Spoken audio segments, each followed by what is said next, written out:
Welcome back. আপনাদের সবাইকে স্বাগত জানাচ্ছি আমি রাসেল। আশা করছি আপনারা সবাই ভালো আছেন এবং ভালোর দলে আছেন। আমিও ভালো আছি, ভালোর দলে আছি। আর কোনো কথা না বাড়িয়ে আমরা চলে যাব আমাদের প্রথম ঘটনায়। আমি ঠিক যেভাবে লেখা আছে সেভাবেই পড়ে শোনাচ্ছি। আশা করছি প্রথম থেকে শেষ পর্যন্ত আমাদের সঙ্গে থাকবেন। আসসালামু আলাইকুম। আমার নামটি এখানে বলতে পারছি না, তার জন্য ক্ষমা প্রার্থী। ঘটনাটা বেশ বড়, তাই দুইটি পর্বে লিখছি। ঘটনা সিলেক্ট হলে পরের পর্ব আমি আবার পাঠাবো। আপনারা যারা ভৌতিক ঘটনাগুলো বিভিন্ন প্ল্যাটফর্ম থেকে শোনেন তারা কিছুটা হলেও হয়তো আমাকে চিনবেন। ঘটনা শুরু করা যাক। ঘটনার সময়কাল 19 শতক। এক লোক ছিলেন, তার নাম বাবুই সরকার। এই বাবুই সরকারের বাড়ি ছিল চরে। এখনো চরে মানুষ বসবাস করেন।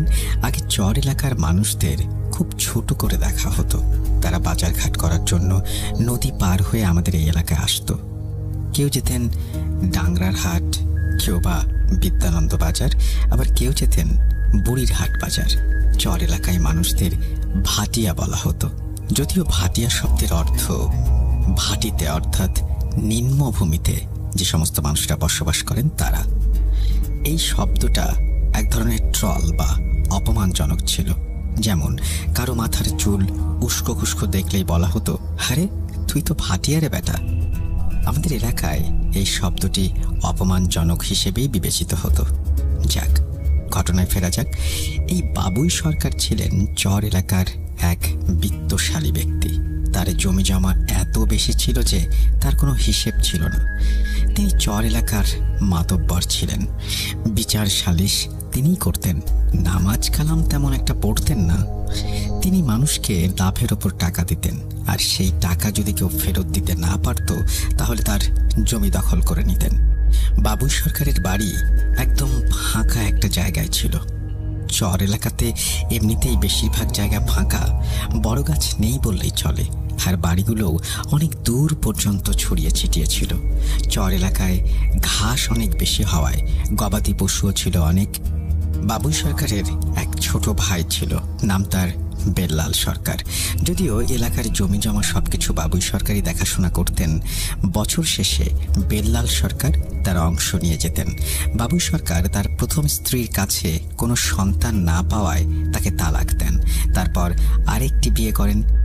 বাবুই সরকারের বাড়িতে ছিল 2 ঘর, একটি রান্নাঘর, একটি গোয়াল ঘর এবং একটি হাঁস মুরগি পালন করার ঘর, অর্থাৎ খামার বা খোয়ার। রাতের বেলায় তিনি নিজের জমির পাশাপাশি অন্য মানুষের জমিতে পানি দিতেন শ্যালো মেশিন দিয়ে। শ্যালো মেশিনের ঘরটিও বাড়ির পাশেই ছিল এবং তা বাড়ি থেকে স্পষ্ট দেখা যেত। বাবুই সরকারের বেশিরভাগ রাত কাটত এই শ্যালো ঘরে।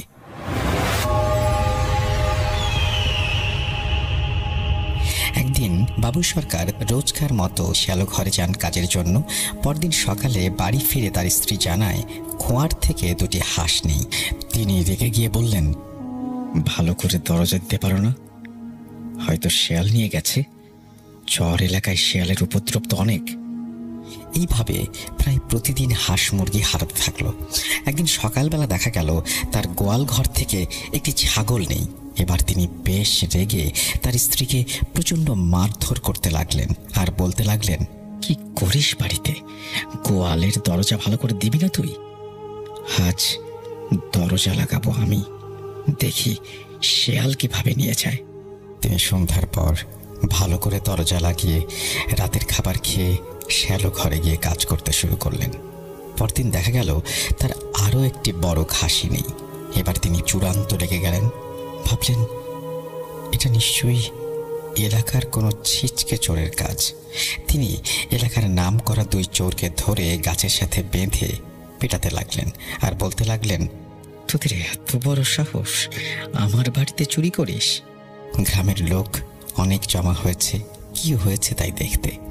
কিন্তু এই 2 লোক দুজনের একই কথা, আমি চুরি করি নাই, আমি কাল বাড়িতেই ছিলাম। এক পর্যায়ে গ্রামের কিছু মানুষ এসে বাবুই সরকারকে থামায়। গ্রামের লোকজন বলেন, আচ্ছা, এরা যে চুরি করেছে সেটা কি আপনি দেখেছেন? বাবুই সরকার বললেন, দেখলে কি করতাম? আমাদের এলাকায় এরা 2 জন ছাড়া আর কে চুরি করবে বলুন তো? তখন গ্রামের লোক বলেন, আপনি দেখেন নাই, তাহলে এভাবে মারছেন কেন? আপনি একজন মাতবর মানুষ, যদি এরা চুরি করত তাহলে শুধু একটা ছাগল কেন চুরি করবে? করলে তো পুরো গোয়াল ঘরই তুলে নিয়ে যেত, তাই না? অনেকে বোঝানোর পর গ্রামবাসী লোক দুটোকে ছাড়িয়ে নেয়। এরপর বাবুই মিয়া সিদ্ধান্ত নেন এবার থেকে রাতের বেলা তিনি বাড়িতে থাকবেন। 2-3 দিন কিছুই হয় না। রাত জেগে পাহারা দেওয়ার পরও যখন কোনো কিছু ধরা পড়ে না, তখন তিনি ভাবেন হয়তো শেয়াল নিয়ে গিয়েছে, এখন আর আসবে না। এরপর একদিন তিনি আবার মেশিন ঘরে থাকতে যান। পরদিন সকালে দেখেন এবার তার আরও একটি ছাগল নেই। এইবার তিনি দৃঢ়ভাবে সিদ্ধান্ত নেন যে করেছে তাকে ধরতেই হবে। তিনি ঠিক করেন মেশিন ঘর থেকেই পাহারা দেবেন। প্রথম রাতে তিনি মেশিন ঘরের খড়ির বেড়া একটু ফাঁক করে চারিদিক নজর রাখলেন। এভাবে রাত কেটে যায়, কিন্তু কিছুই ঘটে না। দ্বিতীয় রাতেও সেই একই অবস্থা। তৃতীয় রাতে তিনি ওই বেড়ার ফাঁক দিয়ে চোখ রেখে বসে থাকেন। চাঁদনি রাত, আশেপাশে তেমন কোনো বড় গাছ না থাকায় বাড়ি ও গোয়ালঘর স্পষ্ট দেখা যাচ্ছে। তার বাড়ির রান্নাঘরের পেছনে ছিল একটা নারিকেল গাছ। তিনি লক্ষ্য করলেন নারকেল গাছ থেকে কি যেন একটা মানুষের মতো উল্টোভাবে নেমে আসছে। তারপর আস্তে আস্তে তার খোয়ারের দিকে যেতে থাকে। খোয়ার, তারপর দরজা। খোয়ার ঘরের দরজার পাশে দাঁড়ায়। এবার তিনি বুঝে যান ব্যাপার তাহলে এটা। এবারে তো গেছো জিন, আমার হাঁস মুরগি খায়, দাঁড়া, আজকে মজা দেখাচ্ছি। তিনি মেশিন ঘরের বিছানার নিচ থেকে 2 হাত লম্বা একটা রড বের করেন। শব্দ না করে তিনি বাড়ির উঠোনে প্রবেশ করেন। দেখতে পেলেন একটি চিকন শরীরের প্রাণী, পা শরীরের তুলনায় অনেক সরু, মানুষের মতো দেহ, কিন্তু পায়ের পাতা অস্বাভাবিক বড়। জিনটা বাবুই সরকারের সামনে বসে আস্তে আস্তে খোঁয়ারের মুখ থেকে কাঠ ও পাথর সরাচ্ছে। বাবুই মিয়া এতদিনের রাগ আর নিয়ন্ত্রণ করতে পারলেন না। হাতের রড দিয়ে জিনটির কোমরে জোরে একটা বাড়ি মারলেন। জিনটি চিৎকার করতে করতে মাটিতে লুটিয়ে পড়ল আর মুখ ফিরিয়ে বাবুই সরকারের দিকে তাকালো। বাবুই দেখলেন তার মুখ শেয়ালের মতো। রাগে অন্ধ বাবুই সরকার তখনও থামলেন না। জিনটিকে বেদম পেটাতে লাগলেন। এক পর্যায়ে জিনটি আবারও সেই নারকেল গাছের দিকে চলে গেল। এরপর তিনি মেশিন ঘরে না গিয়ে সরাসরি ঘুমিয়ে পড়লেন। পরের দিন এই ঘটনাটা তিনি তার স্ত্রীকে বললেন। এভাবে 3 দিন কেটে যায়। বাবুই স্বাভাবিক কাজকর্মে ব্যস্ত ছিলেন। এক রাতে মেশিন ঘরে কাজ করতে করতে তিনি ঘুমিয়ে পড়েন। হঠাৎ ঘুম ভেঙে দেখলেন মেশিন বন্ধ হয়ে গেছে তেল ফুরোনোর কারণে। তিনি তেল দিয়ে আবার মেশিন চালু করে শুয়ে পড়লেন, কিন্তু ঘুম আসছিল না। মেশিনের শব্দের মধ্যেও তিনি বাইরে কিসের যেন দৌড়াদৌড়ির শব্দ পাচ্ছিলেন, যেন কেউ ঘরের চারপাশে ক্রমাগত দৌড়াচ্ছে। শব্দে মাটি কেঁপে উঠছিল। তিনি কান খাড়া করে শুনলেন, কিন্তু ভাবলেন মেশিনের শব্দের কারণেই মনে হয় হচ্ছে। পরের রাতে মুষলধারে বৃষ্টি হলে তিনি মেশিন বন্ধ করে ঘুমিয়ে পড়লেন। আবার সেই দৌড়ানোর শব্দ। তিনি চিৎকার শুনলেন, কি রে বাইরে? হঠাৎ দরজার সামনে শব্দ থেমে গেল। টিপটিপ বৃষ্টির মধ্যে তিনি কোনো প্রাণীর গোঙানির শব্দ শুনতে পেলেন।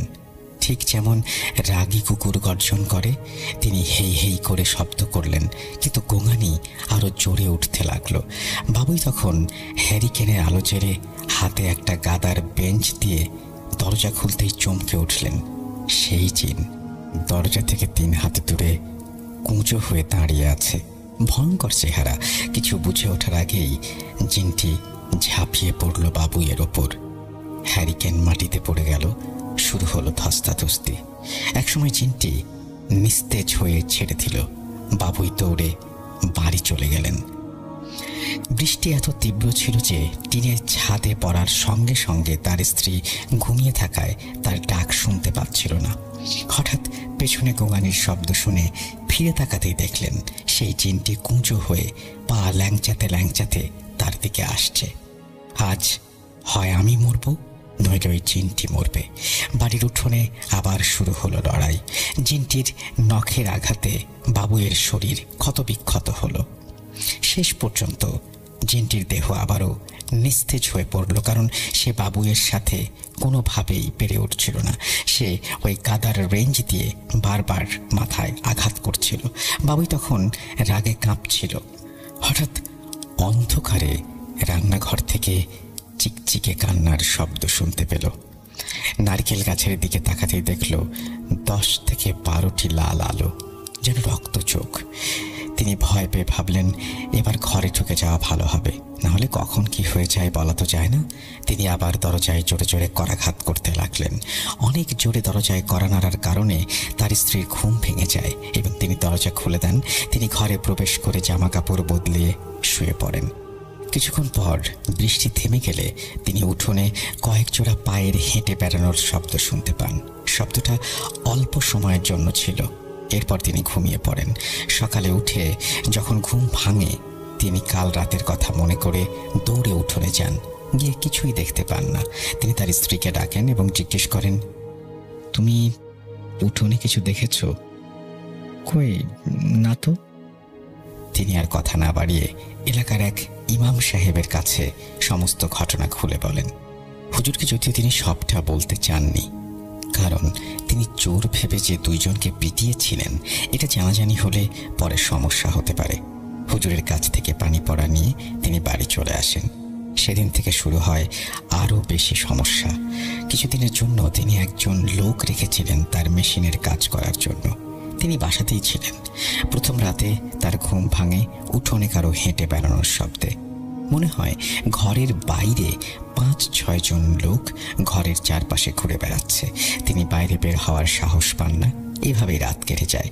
পরের দিন রাতে তার স্ত্রীর চিৎকারে ঘুম ভাঙে। তিনি উঠে দেখেন তার স্ত্রী অচেতন হয়ে মাটিতে পড়ে আছে। তিনি তাকে ধরাধরি করে আবারও শুইয়ে দেন। তারপর মাথায় পানি দিয়ে তার চেতনা ফেরানোর চেষ্টা করেন। কিছুক্ষণ পরে স্ত্রী সুস্থ হয়। হুঁশ ফিরে স্ত্রী বাবুই সরকারকে জড়িয়ে কাঁদতে থাকে। তিনি জিজ্ঞেস করেন কি হয়েছে।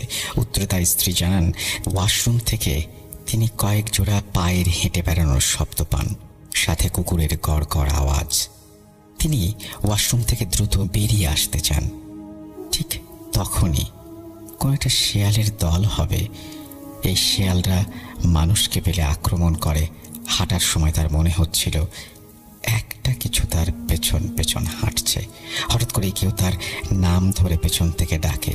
ভুল করে তিনি পেছনে তাকান, দেখেন লাল 2টি চোখ, মুখ অনেকটা শেয়ালের মতো। কুকুর রেগে গেলে যেভাবে দাঁত খিঁচায় অনেকটা সেভাবে দাঁত খিঁচাচ্ছে। মাত্র 2 সেকেন্ডের জন্য তিনি প্রাণীটিকে দেখতে পান, আর এই ফাঁকেই প্রাণীটি তার পেটে সজোরে লাথি মারে। এই লাথি খেয়ে তিনি মাটিতে পড়ে যান এবং চিৎকার করে অজ্ঞান হয়ে যান।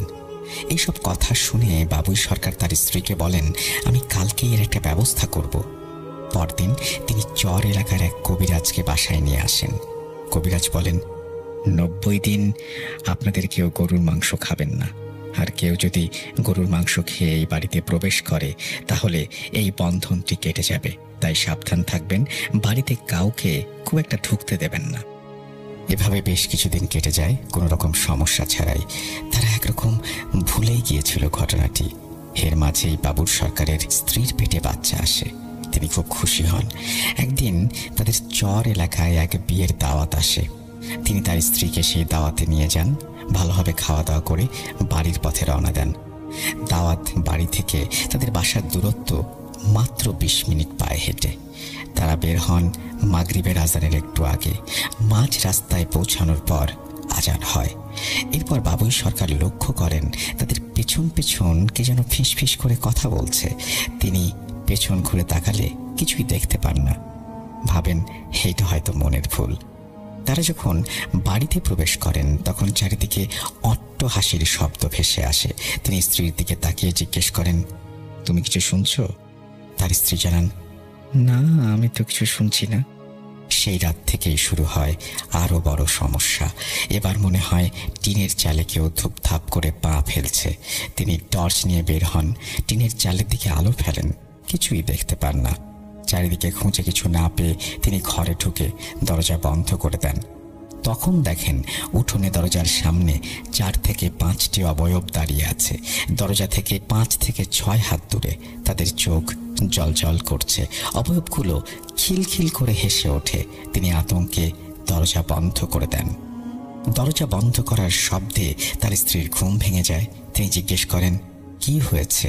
তিনি হাতের ইশারায় স্ত্রীকে চুপ থাকতে বলেন। এরপর দরজার ফাঁক দিয়ে টর্চের আলো ফেলেন, কিন্তু কিছুই দেখতে পান না। আর তখন তার মনে পড়ে যায়, হায় হায়, কি করেছি? 90 দিন পার হওয়ার আগেই দাওয়াত বাড়িতে গিয়ে গরুর মাংস খেয়েছি।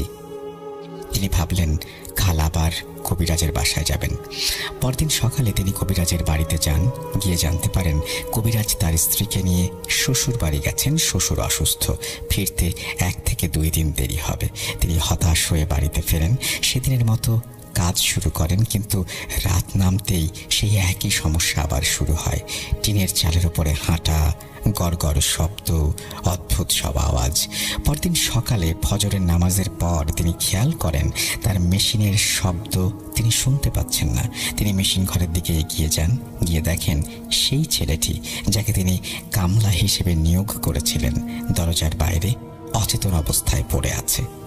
তিনি প্রথমে ভয় পেয়ে যান, চোর ডাকাত এসেছিল কিনা সেই চিন্তায়। এরপর ঘরের ভেতরে ঢুকে চারিদিকে তাকিয়ে দেখেন সব কিছু ঠিকঠাক আছে। তখন তিনি ছেলেটির হুঁশ ফেরানোর ব্যবস্থা করেন। হুঁশ ফিরে এলে ছেলেটি বলে, আমি আর এই মেশিন ঘরে কাজ করব না। কারণ জিজ্ঞেস করলে ছেলেটি বলতে শুরু করে, কাল রাতে আমি এখানে ঘুমিয়েছিলাম, হঠাৎ ঘুম ভেঙে যায়, দেখি মেশিন একা একাই জোরে জোরে শব্দ করছে, আবার একা একাই কমে যাচ্ছে সেই শব্দ। আমি ভাবলাম হয়তো কোনো যান্ত্রিক ত্রুটি। উঠে গিয়ে মেশিনটি বন্ধ করে চেক করা শুরু করলাম কোথায় সমস্যা। ঠিক তখনই মেশিন ঘরের বাইরে কারো হাঁটাহাঁটির শব্দ পেলাম। দরজা খুলতেই দেখলাম 4-5 জন কালো প্রাণী সামনে দাঁড়িয়ে, মুখটা শেয়ালের মতো। এরপর চুপ করে আমার হেরিকেনটা নিভে গেল। প্রাণীগুলোর মধ্যে একটি প্রাণী এসে আমাকে ধরে আছাড় দিল। তারপর আর কিছু মনে নেই। বাবু সরকার সব শুনে বললেন, আরে এটা তেমন কিছু না, তুমি থাকো, আমি কিছু টাকা বাড়িয়ে দেব। কিন্তু ছেলেটি বলে, আমি এই কাজ করব না, আপনি অন্য কাউকে দেখেন। সেদিন শেষ রাতের বেলা বাবু সরকার ভাবলেন তিনি নিজেই থাকবেন এই মেশিন ঘরে। সেদিন রাত থেকেই মেশিন ঘরে তিনি নিজেই থাকা শুরু করলেন। মাঝরাতে হঠাৎ দরজায় টোকা। কে? আমি বসের। তিনি দরজা খুলে দেখতে পেলেন তার পরিচিত এক লোক, তার নাম বসের। তিনি জিজ্ঞেস করলেন, কি হয়েছে? বসের মিয়া বললেন, মোস্তাক আলীর বাসায় একটা সমস্যা হয়েছে, সে তার স্ত্রীকে খুন করেছে। এখনই আপনি চলেন, বিচার করতে হবে। তিনি বললেন, একটু দাঁড়াও, মেশিনটা বন্ধ করে আসছি।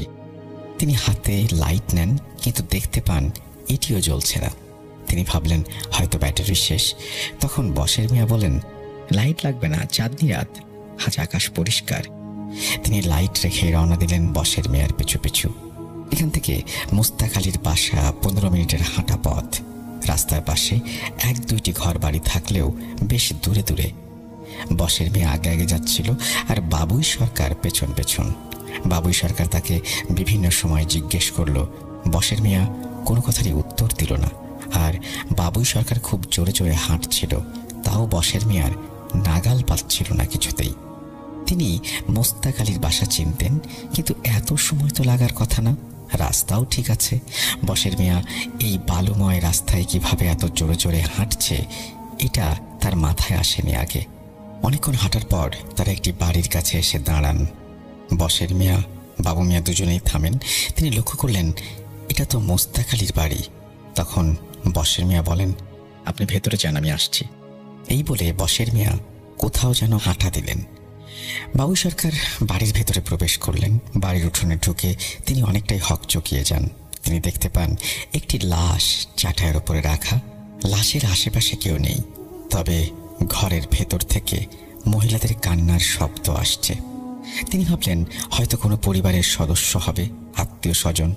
তিনি সান্ত্বনা দেন, বলেন, কেঁদেন না, বিচার হবে। বসের মিয়া মনে হয় কোথাও লোকজন আনতে গেছে, তিনি আসলেই বিচার শুরু হবে। এই কথা তিনি বলে ঘরের উদ্দেশ্যে আরো বেশ কিছু কথা বলেন। তিনি তাকিয়েছিলেন ঘরের দিকে, তবে ঘরের ভেতর অন্ধকার থাকায় কিছু দেখতে পাচ্ছিলেন না। উঠোনে রাখা পিঁড়িতে তিনি বসে পড়েন। পরিবেশটা থমথমে হতে শুরু করে।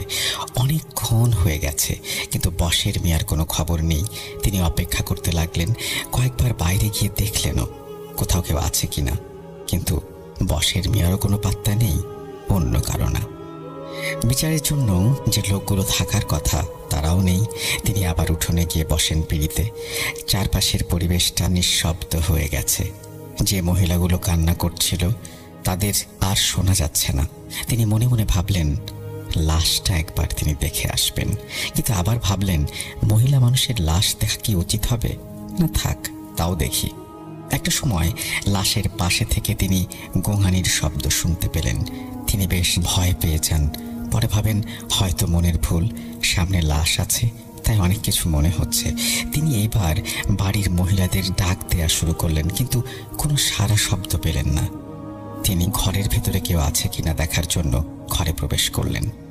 এ কি, পুরো ঘরটাই অন্ধকার।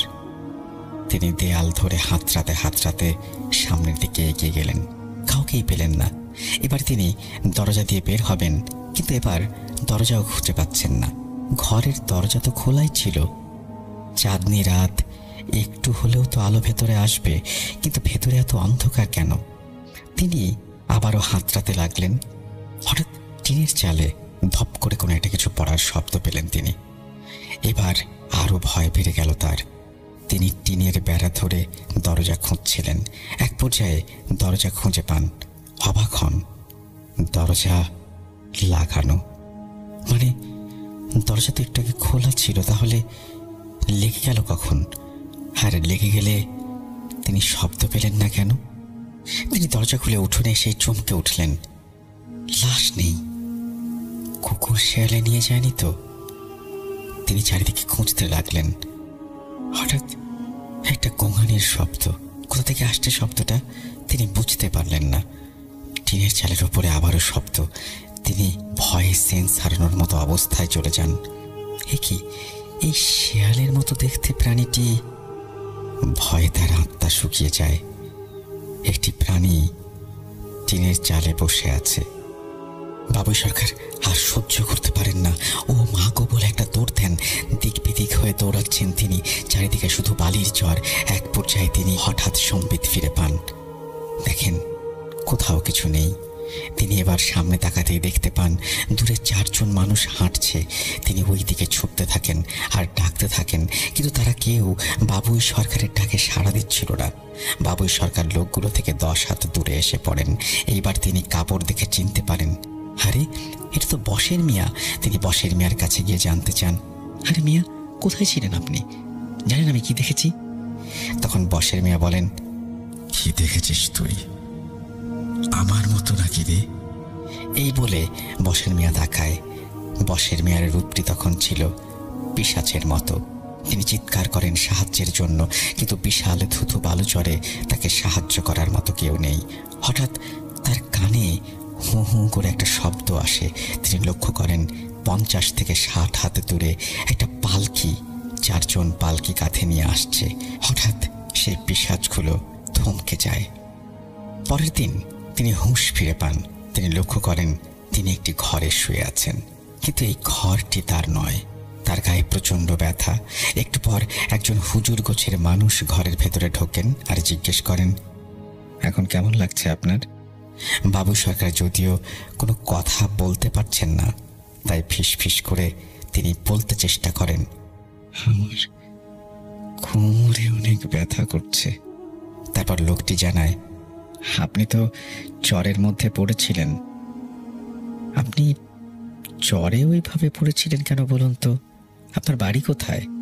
তখন বাবু সরকার বলেন, আমার বাড়ি তো চর বিদ্যানন্দ। লোকটি বলেন, আপনি এত দূরে কিভাবে আসলেন? এটা তো বুড়িরহাট। বুড়িরহাট চর বিদ্যানন্দ চর থেকে 5-6 কিলোমিটার দূরে। বাবু সরকার বলেন, আমি কাল রাতে আমার শ্বশুর বাড়িতে ছিলাম। আমার স্ত্রী সন্তান সম্ভবা, আমি তাকে দেখছিলাম। ফজরের আজানের আগে আগেই রওনা দিই, কারণ আমার বাড়িতে অনেক কাজ আছে, গরু ছাগল আছে। আসার সময় আপনাকে পড়ে থাকতে দেখি চরের মাঝে।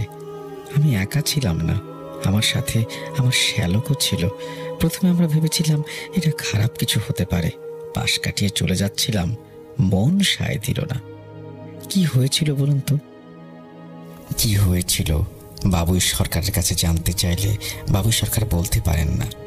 তারপর লোকটি নিজে বাবুই সরকারকে ঘোড়ার গাড়িতে উঠিয়ে দেন, আর চালককে বলেন আস্তে আস্তে গাড়ি চালিয়ে হেঁটে হেঁটে তার ঠিকানায় রেখে আসতে। বাবুই সরকারের স্ত্রী তাকে দেখেই নানান প্রশ্ন করেন।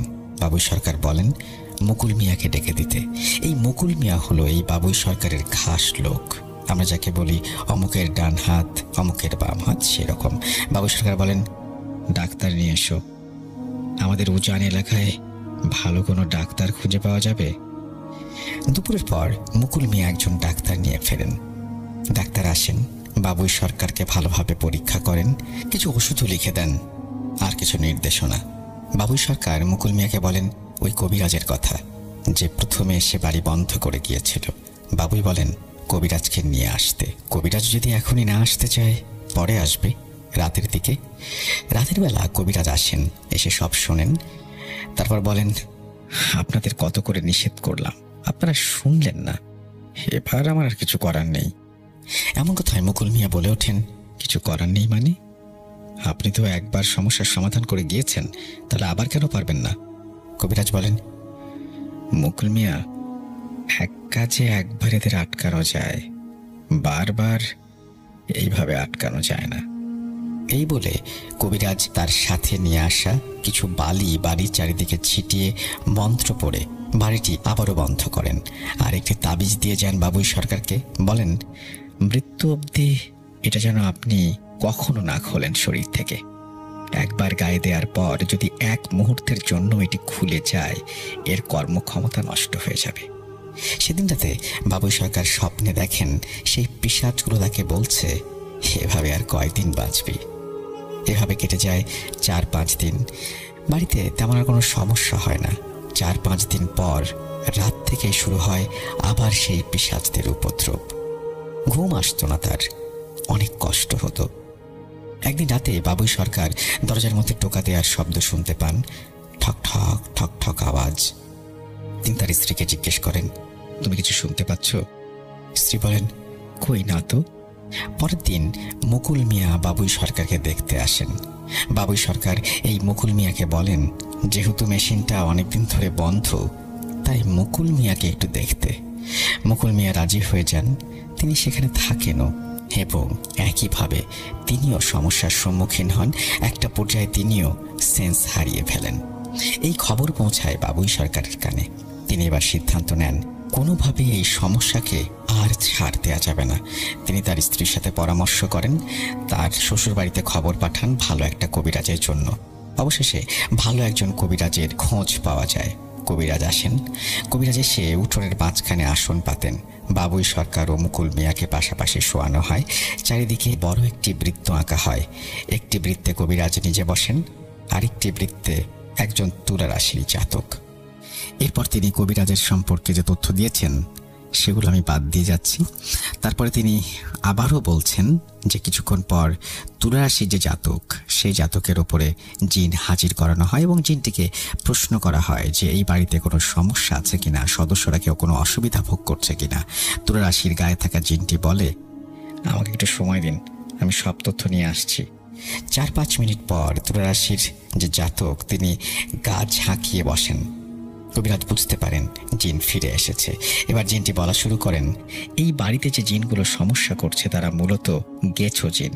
এরা খুব শক্তিশালী না হলেও খুব চতুর, ধরতে গেলে পালিয়ে যায়। এরা সরাসরি মানুষের কোনো ক্ষতি করে না, যদি না মানুষ আগে থেকে এদের কোনো ক্ষতি করে। অনেক বছর আগে যখন এই জায়গায় কোনো বাড়ি ছিল না, তখন এটি ছিল তাদের আস্তানা। সেখানে একটি জিন পরিবার বাস করত। পরিবারের কর্তা একজন তান্ত্রিকের সাথে বেয়াদবি করলে তান্ত্রিক তাকে বন্দি করে নিয়ে যায়। এরপর তাকে দিয়ে বিভিন্ন কাজ করানো হয়, মানুষকে ভয় দেখিয়ে অসুস্থ করা, আবার ঠিক করে টাকা নেয়া। জিনটি মুক্তি চাইলে তান্ত্রিক তাকে তা দিতেন না। জিনটির বাকি পরিবার অনেক অনুরোধ করলেও কাজ হয়নি। বছর কেটে যায়, তান্ত্রিক মারা যান, কিন্তু জিনটি বন্দিই থেকে যায়। বহু বছর পর সে কোনোভাবে মুক্তি পেয়েছে, নিজের বাড়িতে ফিরে এসেছে। তার পরিবারের বাকি সদস্যরা খবর পেয়ে ছুটে আসে, তাকে বলে এই জায়গায় এখন বাড়ি হয়েছে, মানুষেরা চলাফেরা করছে, এখানে থাকা আমাদের পক্ষে কোনোভাবেই সম্ভব না। তারা কর্তা জিনকে তাদের সঙ্গে নিয়ে যেতে অনুরোধ করে, কিন্তু কর্তা জিন রাজি হয় না। অনেক জোরাজুরির পরেও সে বলে বাকি সদস্যরা যেন চলে যায়। অনেক বছর বন্দি থাকার ফলে কর্তা জিন দুর্বল হয়ে পড়েছে। বাবুই সরকারের গৃহপালিত পশুদের দিকে নজর দিয়েছে। একদিন বাবুই সরকার তাকে ধরে প্রচণ্ড মারধর করে এবং হত্যা করে। এই হত্যার দৃশ্য বাকি জিনরা দেখতে পেলেও অজানা কারণে সাহায্য করতে পারেনি। নিজের পরিবারের এই হত্যার দৃশ্য বাকি সদস্যরা দেখতে পায় এবং তারা এরপর থেকে প্রতিশোধ নেওয়ার জন্যই নানান রকমের ক্ষতি করতে শুরু করে। সেদিন রাতে পরিচিত মানুষদের রূপ ধরে তারা বাবুই সরকারকে এসে চর এলাকায় এক মায়াজাল সৃষ্টি করে ভুলিয়ে ভালিয়ে মৃত্যুর দিকে ঠেলে দেবার চেষ্টা করছিল। বাবুই সরকার প্রায় আধমরা হয়ে যাচ্ছিলেন। ঠিক তখনই এক জিন রাজা পালকিতে করে যাওয়ার সময় ঘটনাটি দেখতে পান এবং সাহায্য করতে এগিয়ে আসেন। এদিকে মুকুল মিয়া নিজের শক্তির ওপরে ভর করে জিনদের অকথ্য ভাষায় গালাগালি করেছে এবং তাচ্ছিল্যপূর্ণ কথা বলেছে। এতে তারা আরও ক্ষিপ্ত হয়ে তাকে জমির মাঝখানে আক্রমণ করে। তারা যখন মুকুল মিয়াকে মাটি চাপা দিতে যাবে তখনই ফজরের আজান হয়, তাই জিনটি চলে যায়। কবিরাজ বলেন, তুমি একটু জিনগুলোকে হাজির করো আমার সামনে। জিনগুলোকে হাজির করা হয় এবং জিনগুলোকে কবিরাজ ছেড়ে চলে যেতে বলেন। জিনগুলো কোনোভাবেই রাজি হয় না। একটা পর্যায়ে তিনি তাদেরকে মেরে ফেলবেন এই হুমকিও দেন। তাতেও যখন ফল হয় না, তিনি একটি একটি করে জিনদের হত্যা করতে শুরু করেন। শুধু একটি জিন কোনোভাবে পালিয়ে যায়। সব কাজ শেষ করে কবিরাজ বলেন, আশা করি আর কোনো সমস্যা হবে না। তবে একটি জিন পালিয়ে গেছে, সে সমস্যা করবে না আশা করি। এরপর কবিরাজ মন্ত্র পড়ে 3টি পেরেক নারকেল গাছের গুড়িতে গেঁথে দেন। তারপর কিছু পানি ছিটিয়ে বাড়ি ফিরে যান। এরপর দিনকাল ভালোই যাচ্ছিল। বাবুই সরকার ধীরে ধীরে সুস্থ হতে শুরু করেন। কিছুদিন পর তার প্রথম সন্তান জন্ম নেয়, কিন্তু দুঃখজনকভাবে মৃত। বাচ্চাটির গায়ে কোনো রক্ত ছিল না। এই ঘটনায় বাবুই সরকারের মন একেবারে ভেঙে যায়। একদিন পর সন্তানের এরকম মৃত মুখ দেখবেন, এটা তিনি আশা করেননি। দিন কাটতে থাকে, স্ত্রী আবারও গর্ভবতী হন, কিন্তু এবারও সন্তান জন্ম নেয় মৃত। বাবুই সরকার ভাবেন এটা হয়তো শারীরিক কোনো সমস্যা। তিনি ডাক্তার এবং বৈদ্যর শরণাপন্ন হন। এদিকে ধীরে ধীরে তার স্ত্রী আরও দুর্বল হয়ে পড়ে। কিছু সময় পর স্ত্রী আবারও গর্ভবতী হন। এবার বাবুই সরকার স্ত্রীকে নজরে রাখেন, তাকে দিয়ে কোনো কাজ করান না, ভালো ভালো খাবার খাওয়ান। একদিন মাঝরাতে হঠাৎ বাবুই সরকারের ঘুম ভেঙে যায়। চোখ খুলে দেখেন সিলিংয়ের নিচে উল্টো হয়ে ঝুলে আছে সেই পিশাচটি। চোখ রেখে তাকিয়ে আছে স্ত্রীর দিকে, একদম বানর যেভাবে ঝুলে থাকে সেভাবেই। বাবুই সরকার হঠাৎ এই দৃশ্য দেখে চিৎকার করে ওঠেন। সঙ্গে সঙ্গে পিশাচটি ধূপ করে নেমে খাটের নিচে ঢুকে যায়। স্ত্রী চিৎকার দিয়ে ওঠেন, কি হয়েছে? বাবুই সরকার সব খুলে বললে তার স্ত্রী খাটের নিচে টর্চ মেরে দেখেন কিছুই নেই। স্ত্রী বলেন, এটা কিছু না, হয়তো তুমি স্বপ্ন দেখেছ। কিন্তু বাবুই সরকার মানতে নারাজ। পরদিন সকালে তিনি আবার জয়নাল কবিরাজকে খবর দেন। কবিরাজ এসে সব কথা শোনেন। আপনার সন্তানের জন্য যা যা করা লাগে আমি করব, যদি বাঁচাতে পারি তাহলে আপনি আমাকে কি দেবেন? বাবুই সরকার বলেন, আপনি যদি আমার সন্তানকে বাঁচাতে পারেন তাহলে আমার 1 একর জমি আমি আপনার নামে লিখে দেব। কবিরাজ রাজি হন। তিনি বলেন, এক দামে কেনা একটি পাঠা বাজার থেকে এনে দিন, তারপর যা করার আমি করব। বাবুই সরকার সঙ্গে সঙ্গে মুকুল মিয়াকে পাঠান বাজারে। সেখান থেকে একটি পাঠা কিনে কবিরাজের হাতে তুলে দেওয়া হয়। কবিরাজ বলেন, আজ রাতেই আমি কাজ করব, ঘরের সব জানলা দরজা বন্ধ থাকুক, কেউ বাইরে আসবেন না। এরপরে কবিরাজ তার রিচুয়াল শুরু করে এবং একটা পর্যায়ে তিনি সফল হন এবং তিনি জানান যে সেই জিনটি যে পালিয়ে গিয়েছিল সেই এই সমস্যাগুলো করছে। বাবুই সরকার অবশেষে বলেন, এবারে কোনো সমস্যা হবে না তো? যদি হয় তাহলে কিন্তু আমি আপনাকে কিছুই দেব না। জয়নাল কবিরাজ বলেন, আপনার সন্তান সুস্থভাবে জন্ম নিলেই আমি আমার প্রাপ্য বুঝে নেব, ততদিন আমি অপেক্ষা করব। কবিরাজ এরপরে চলে যান। বেশ কিছু মাস পর বাবুই সরকারের স্ত্রী একটি পুত্র সন্তানের জন্ম দেন। বাবুই সরকারের খুশির আর কোনো সীমা নেই। কবিরাজের বাড়িতে গিয়ে তাকে একটি জমি দিয়ে দেন। কিন্তু সেই সময় নদীর পানি অস্বাভাবিক রকমের বেশি ছিল, তাই চরের অর্ধেকই পানির নিচে। বাবুই সরকারের দেয়া জমিটিও তখন পানির নিচেই ডুবেছিল। ৩-৪ বছর পর পানি কিছুটা স্বাভাবিক হয়, মানে ডুবে থাকা জমিগুলো অনেকটাই পানির ওপরে উঠে আসে। ভালো ফসল ফলানোর সময় কবিরাজ বাবুই সরকারের দেয়া জমিতে কয়েকজন লোক দিয়ে হাল চাষ করাতে থাকেন। এই খবর বাবুই সরকারের কানে যায়। তিনি তাড়াতাড়ি জমির কাছে এসে কবিরাজকে বলেন, আপনি আমার জমিতে হাল দিচ্ছেন কেন? আপনিই তো আমাকে এই জমিটি দিয়েছেন। আমি আপনাকে যে জমি দিয়েছিলাম সেটা এখনো নদীর পানির নিচে। আমি আপনাকে এই জমি দেইনি। না না, আপনি আমাকে এই জমিটিই দিয়েছিলেন। আমি আপনাকে যে জমি দিয়েছি সেটা এখনো নদীর মধ্যে। বাবু সরকারের কথায় সায় দিয়ে মুকুল মিয়াও একই কথা বলেন। এক পর্যায়ে তাদের মধ্যে কথা কাটাকাটি শুরু হয়। জয়নাল কবিরাজ উত্তেজিত হয়ে একটা সময় বলেন, ভাটিয়ারা আসলেই খারাপ হয়। এই কথায় বাবুই সরকার ও মুকুল মিয়া চটে যায়। তারা এক পর্যায়ে জয়নাল কবিরাজকে অপমান করেন এবং তাকে গায়ে ধাক্কা দিয়ে মাটিতে ফেলে দেন। ততক্ষণে অনেক লোক সেখানে জড়ো হয়ে গেছে। সবার সামনে এভাবে অপমানিত হয়ে কবিরাজ খুব লজ্জাবোধ করেন। তিনি ভাবেন তিনি কাউকেই আঘাত করবেন না, কারণ চর এলাকায় বাবুই সরকারের মতো লোকদেরই দাপট বেশি, আর তার নিজের বাড়ি অনেক দূরে। তিনি মাটি থেকে উঠে বাবুই সরকারের উদ্দেশ্যে বলেন, কাজটা আপনি ঠিক করলেন না বাবুই সরকার। বাবুই সরকার রেগে কবিরাজকে মারতে আসেন, কিন্তু কবিরাজ চুপচাপ সে স্থান ত্যাগ করেন। বাড়িতে এসেই বাবুই সরকার ঘটনাটি তার স্ত্রীকে বলেন। স্ত্রী শুনে বলেন, আপনার এই কাজটা করা ঠিক হয়নি। ওনার কারণেই আপনি বেঁচে আছেন, আমাদের একটা পুত্র সন্তানও হয়েছে। বাবুই সরকার বলেন, আমি যে তাকে জমি দিয়েছি, সে কেন আমার জমিতে হাল দেবে? এরপর বাবুই সরকারের স্ত্রী তার বাবার বাড়িতে বেড়াতে যান। যাওয়ার পথে তার দেখা হয় জয়নাল কবিরাজের সঙ্গে। তিনি স্বামীর জন্য দুঃখ প্রকাশ করেন। আমি স্বামীর সঙ্গে কথা বলে আপনাকে আরেকটা জমি দিয়ে দেব। তখন জয়নাল কবিরাজ বলেন, মা, তুমি বাড়ি ফেরার সময় একবার আমার বাড়ি থেকেও ঘুরেছেও, তোমাকে আমিও কিছু দেব। প্রায় 4-5 দিন পর, যেদিন বাবুই সরকারের স্ত্রী বাড়ি ফিরছিলেন, সেদিন কবিরাজের বাড়িতে যান। কবিরাজ তাকে দেখে খুব খুশি হন, উঠোনে বসান এবং বলেন, তুমি একটু বসো, আমি এখনই আসছি। এই বলে কবিরাজ ঘরের ভেতরে যান এবং একটি কাঁচের বোতলে পানি এনে তার হাতে দেন। বাবুই সরকারের স্ত্রী জিজ্ঞেস করেন, এটা কি? জয়নাল কবিরাজ বলেন, তোমার স্বামীর অনেক শত্রু, যে কোনো সময় তারা তার ক্ষতি করতে পারে। এটা থাকলে কেউ ক্ষতি করতে পারবে না। বাবুই সরকারের স্ত্রী মনে মনে খুশি হন, পানি গ্রহণ করেন এবং কবিরাজকে ধন্যবাদ দিয়ে চলে যান। যাবার আগে কবিরাজ বলে দেন, এই বিষয়টি স্বামীকে না জানাতে, তাহলে পানির উপকারিতা নষ্ট হয়ে যাবে। এরপর বাবুই সরকারকে 7 দিন ধরে সেই পানি খাওয়ানো হয়। তারপর থেকে সমস্যা শুরু। বাবুই সরকার রাত হলে ভয় পেতেন। স্ত্রীকে বলতেন, আমার যেন কিসের হাসির শব্দ কানে আসছে, কেউ যেন আমার নাম ধরে ডাকছে, বিকটভাবে হাঁটছে। আস্তে আস্তে তার শারীরিক এবং মানসিক অবস্থা খারাপ হতে থাকে। তিনি উন্মাদের মতো আচরণ করতে থাকেন। তার স্ত্রী অনেক ডাক্তার দেখান, চিকিৎসা করান, কিন্তু কোনো লাভ হয় না। এক পর্যায়ে তিনি খবর পান একজন ডাক্তারের।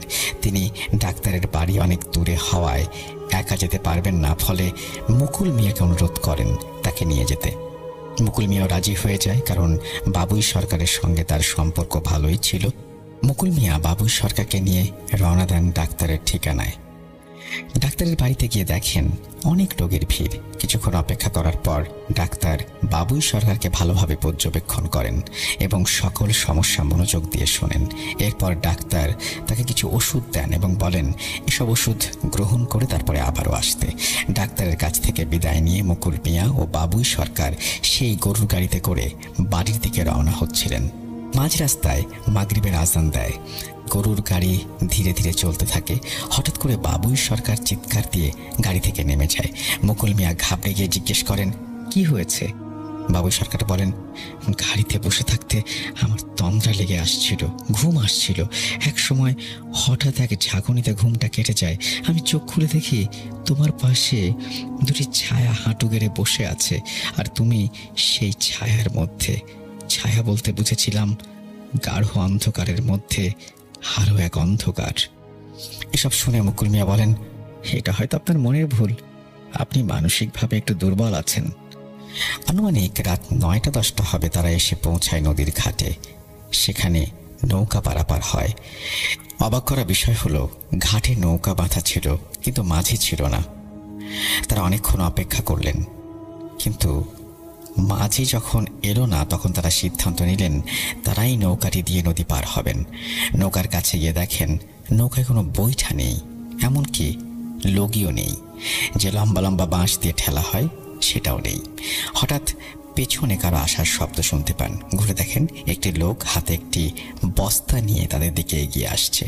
তারা ভাবে হয়তো এটাই মাঝি, তাই চিৎকার করে বলেন, এই যে ভাই, এই যে একটু তাড়াতাড়ি আসেন, আমরা অনেকক্ষণ ধরে অপেক্ষা করছি।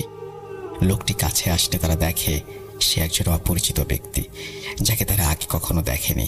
সে তাদের থেকে কিছুটা দূরে, প্রায় 10 হাত দূরে দাঁড়িয়ে আছে। তাকে প্রশ্ন করলেও লোকটি তেমন কোনো উত্তর দেয় না, শুধু দাঁড়িয়ে থাকে, চুপচাপ তাদের দিকে তাকিয়ে থাকে। মুকুল মিয়া ভাবলেন হয়তো লোকটা ভিক্ষুক হবে, হাতে বস্তা, কোনো গাছের ডাল। ভিক্ষুকই, অন্য কিছু না। আকাশের মেঘ আস্তে আস্তে চাঁদটাকে মুক্ত করতে থাকে। আস্তে আস্তে আলো বেশি হতে থাকে। চাঁদের আলোতে নদীর পাড় আলোকিত হয়ে যায়। তারা লক্ষ্য করেন অন্য দিক থেকে একটা নৌকা মাঝ বরাবর যাচ্ছে। তারা ডাক দেন, ও ভাই, এদিকে আসেন, আমাদের একটু পার করে দেন। সেই নৌকাটি মাথা ঘুরিয়ে পাড়ে আসতে থাকে। এটা দেখে তারা বেশ খুশি হয়। নৌকা যখন কাছে আসে তখন তারা দেখতে পান একটি লোক চাদর মুড়ি দিয়ে পুরো মাথাটাকে ঢেকে রেখেছে। নৌকাটি ঘাটে ভিড়লে যে লোকটি বস্তা হাতে নিয়ে এসেছিল সেই বস্তা সহকারে নৌকায় উঠে যায়, আর তার দেখা দেখি অন্যরাও নৌকায় উঠে পড়ে। বলে রাখা ভালো, নদী প্রস্থে বড় হলেও সেই সময় পানি খুব কম ছিল। মাঝ নদীতে খুব বেশি হলে 2 মানুষের সমান পানি হবে। যখন নৌকা মাঝ নদীতে আসে তখন তারা বস্তার ভেতর থেকে খসখস আওয়াজ শুনতে পায়। তারা নৌকার পেছনে, মাঝি এক হাত সামনে বসেছিল। হঠাৎ তারা লক্ষ্য করে মাঝি কিছু একটা বস্তা থেকে বের করে খাচ্ছে। মুকুল মিয়া বলতে থাকেন, আরে ভাই, কি করছেন? পড়ে যাবেন তো, আগে পার করে দিন। তাদের কথা শুনে মাঝিরা ঘুরে তাকায় এবং তারা দেখতে পায় যে দৃশ্য, সেই দৃশ্য বর্ণনাতীত, ভয়ঙ্কর দৃশ্য। চেহারা ঠিক মানুষের মতো ছিল না, যা হয় আর কি। এরপর তারা ভয় পেয়ে পানিতে লাফ দেয়। পানি কোমর পর্যন্ত ছিল। তারা প্রাণপণ দৌড়াতে থাকে পাড়ের দিকে, আর পেছন থেকে অট্টহাসি শুনতে পায়। মুকুল মিয়া আর বাবুই সরকার পাড়ে ফিরে আসেন। তারা পেছন ফিরে তাকান, দেখেন নৌকাটি নেই। মুকুল মিয়া বলেন, জানি না আজ কার পাল্লায় পড়বো আবার। কিছুক্ষণ হাঁটার পর বাবুই সরকার বলেন, আমার পেটে খুব মোচড় দিচ্ছে, আমি এখন একটু ওয়াশরুমে যেতে চাই। মুকুল মিয়া রাজি হয় না এই কথায়। মুকুল মিয়া বলে, যা করার বাড়িতে গিয়ে করতে হবে। কিন্তু বাবুই সরকার হাঁটতেই পারছে না। বাধ্য হয়েই মুকুল মিয়াকে রাজি হতে হয়। এবং মুকুল মিয়া খেয়াল করেন যে বাবুই সরকার খুব দ্রুতই তার প্রাকৃতিক ডাকে সাড়া দিয়ে তিনি বেরিয়ে এসছেন, এবং বের হয়ে এসে তিনি খুব দ্রুত হাঁটতে শুরু করেছেন। বাবুই সরকার কোনো কথা না বলে হন হন করে হেঁটেই চলেছেন। এত তাড়াতাড়ি তিনি ফিরে এলেন কিভাবে? তিনি হঠাৎ বুঝতে পারেন, দেখতে পান বাবুই সরকার ভেবে যার সাথে তিনি এসেছেন তার মুখ সেই নৌকার মাঝিদের মতো। তিনি ভয়ে দৌড়াতে শুরু করেন। অদূরে একটি ঘর দেখতে পান। ঘরের ভেতরটা অনেকটাই অন্ধকার ছিল, কিছু দেখা যাচ্ছিল না। তিনি ঘরে ঢুকে কাউকে না পেয়ে দরজা লাগিয়ে দেন। এরপরে তিনি দরজায় করাঘাতের শব্দ শুনতে পান, কিন্তু কোনোভাবেই খোলেন না। এক পর্যায়ে তিনি অতিরিক্ত ভয় পেয়ে সেখানেই চেতনা হারান, এবং যখন জ্ঞান ফেরে তখন তিনি নিজেকে আবিষ্কার করেন তার বাড়িতে, এবং তার স্ত্রী জানান যে গত রাতে বাবুই সরকারের ছিন্ন ভিন্ন লাশ পাওয়া গিয়েছে। যাই হোক, এরপরে অনেক বছর কেটে যায়। তিনি তার সন্তানকে নিয়ে বাবুই সরকারের বাড়িতেই থাকেন। 25-26 বছর হয়ে গেছে। বাতেন সরকার অর্থাৎ বাবুই সরকারের ছেলে, তার বয়স তখন 29-30 হবে। বাতেন সরকার বিয়ে করেন। তার পরিবারে 3টি ছেলে সন্তান জন্মগ্রহণ করেন। প্রথম সন্তানের বয়স 8 বছর, দ্বিতীয় সন্তানের বয়স 6, তৃতীয় সন্তানের বয়স 3 বছর। আর বাতেন সরকারের স্ত্রী যিনি ছিলেন তার নাম আসমা বেগম। এনার বাড়ি 14 থেকে 15 কিলোমিটার দূরে। তো বাবুই সরকার মারা যাবার পর তার স্ত্রী যিনি ছিলেন উনি একজন মহিলা মানুষ হয়ে এতগুলো জমি একা চাষবাস করতে পারতেন না, তাই তিনি কিছু জমি বন্ধক রেখেছিলেন, কিছু জমি নামমাত্র মূল্যে বিক্রি করে দিয়েছিলেন। এদিকে বাতেন সরকারের ছিল জুয়ার অভ্যাস, মাঝে মাঝে তিনি হাঁটতেন এবং এইভাবে জমি জমাও তিনি অনেক খুইয়েছেন। তো একদিন সকালবেলা বাতেন সরকার খেয়ে দিয়ে বিশ্রাম নিচ্ছিলেন তার ঘরে। হঠাৎ এক ছেলে এসে বাতেন সরকারকে ডাকতে থাকেন। বাতেন সরকার ঘর থেকে বের হয়ে দেখেন ওই যে লোকগুলোর কাছে তিনি জমি বিক্রি করেছিলেন জুয়ার বোর্ডে হেরে, তার 2টি ছেলে এসছে। একটি ছেলে বলতে থাকেন, আব্বা আপনাকে নদীর পাড়ে জমির কাছে এখনই ডাকছেন। তো বাতেন সরকার জিজ্ঞেস করেন, কেন, কি হয়েছে? ছেলেটি বলল, অত কিছু জানি না, আব্বা আপনাকে এখনই ডাকলো। বাতেন সরকার বললেন, তোমরা যাও, আমি আসছি। এই বাতেন সরকারের সাথে তার বাড়ির পাশে একজন ব্যক্তি ছিলেন, তার নাম সাত্তার আলী। তার সাথে আবার এই বাতেন সরকারের খুব ঘনিষ্ঠ সম্পর্ক। তিনি যাবার সময় সাত্তার সাহেবকে সঙ্গে নিলেন। এদিকে নদীর পাড়ে এসে তিনি দেখেন যে অনেক মানুষের ভিড়, এবং সেই ভিড়ের মধ্য থেকেই যার কাছে জমি বিক্রি করেছিলেন তিনি এগিয়ে এসে বলেন, কি বাতেন মিয়া, এই ছেলে কি বলছে? একটা ছেলের দিকে ইশারা করেন তিনি। ছেলেটি বলে, এই জমি আমাদের, আমি এখানে জমিতে চাষের জন্য সীমানা দিতে এসেছিলাম, যেটুকু চাষ করব সেটুকুই সীমানা। চাষ করবেন মানে? জমি কি আপনার নাকি? হ্যাঁ, এটা আমার বাবার জমি। এটা আপনার বাবার জমি মানে? এটা আমার বাবার জমি। এই নিয়ে গন্ডগোল বাধে। বাতেন সরকার যার কাছে জমি বিক্রি করেছিলেন তাকে বলেন, কোথা থেকে কোন এক ছেলে এসে বলল এই জমি তার, আর আপনি আমাকে সেই জন্য ডেকে নিয়ে আসলেন? তো এরকম অনেক কথাবার্তা হচ্ছে। এই জমির পাশে আর একটা জমি ছিল, তাদের মধ্যে কিছু জমি বাতেন সরকারেরও ছিল, তাই তিনি সাত্তার আলীকে সঙ্গে নিয়ে জমিতে মাপ দিতে থাকলেন, কতটুকু ফসল ফলাবেন এই নিয়ে। প্রায় দুপুর নাগাদ ওই ছেলে একটি লোককে সঙ্গে নিয়ে নদীর পাড়ে আবারও আসলো। ওইখানে তখনও বাতেন সরকার, সাত্তার আলী আর যার কাছে জমি বিক্রি করেছিলেন তিনিও ছিলেন। ছেলেটি একজন বৃদ্ধকে নিয়ে এগিয়ে আসছেন, বয়স 60-65 হবে। কিছুক্ষণের ভেতরে চলেও আসেন তারা। কাছে আসতেই দেখা গেল বৃদ্ধ লোকটি আর কেউ নয়, জয়নাল কবিরাজ। কি ভাবছেন ঘটনা এখানেই শেষ? এটা ঘটনার ভূমিকা মাত্র। এই বলে তিনি তার প্রথম পর্ব শেষ করেছেন। আমি দ্বিতীয় পর্বটি প্রচার করব কিনা সেই ভার আপনাদের উপরে দিচ্ছি। এই প্রথম পর্বটি শুনে আপনারা আজকে কমেন্ট সেকশনে লিখবেন এবং আমাদেরকে ইনবক্স করবেন যে আপনারা দ্বিতীয় পর্বটি চান কিনা। তাহলেই শুধু আমি দ্বিতীয় পর্বটি প্রচার করব বা দ্বিতীয় পর্বটি সংগ্রহ করব। আমরা চলে যাচ্ছি আমাদের পরবর্তী ঘটনায়।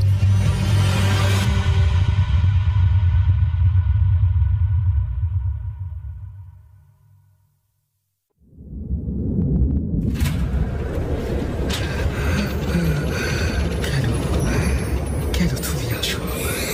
আমি শুধু তোমার সাথেই থাকতে চাই। কিভাবে সম্ভব? মৃতদের এই পৃথিবীতে থাকতে নেই। তুমি তুমি চলে যাও, চলে যাও, প্লিজ চলে যাও। সবটাই কি ইলুশন, নাকি অন্য জগতের কেউ কখনো হাজির হয়ে যায় চোখের পলকে? ভূত.com with রাসেল।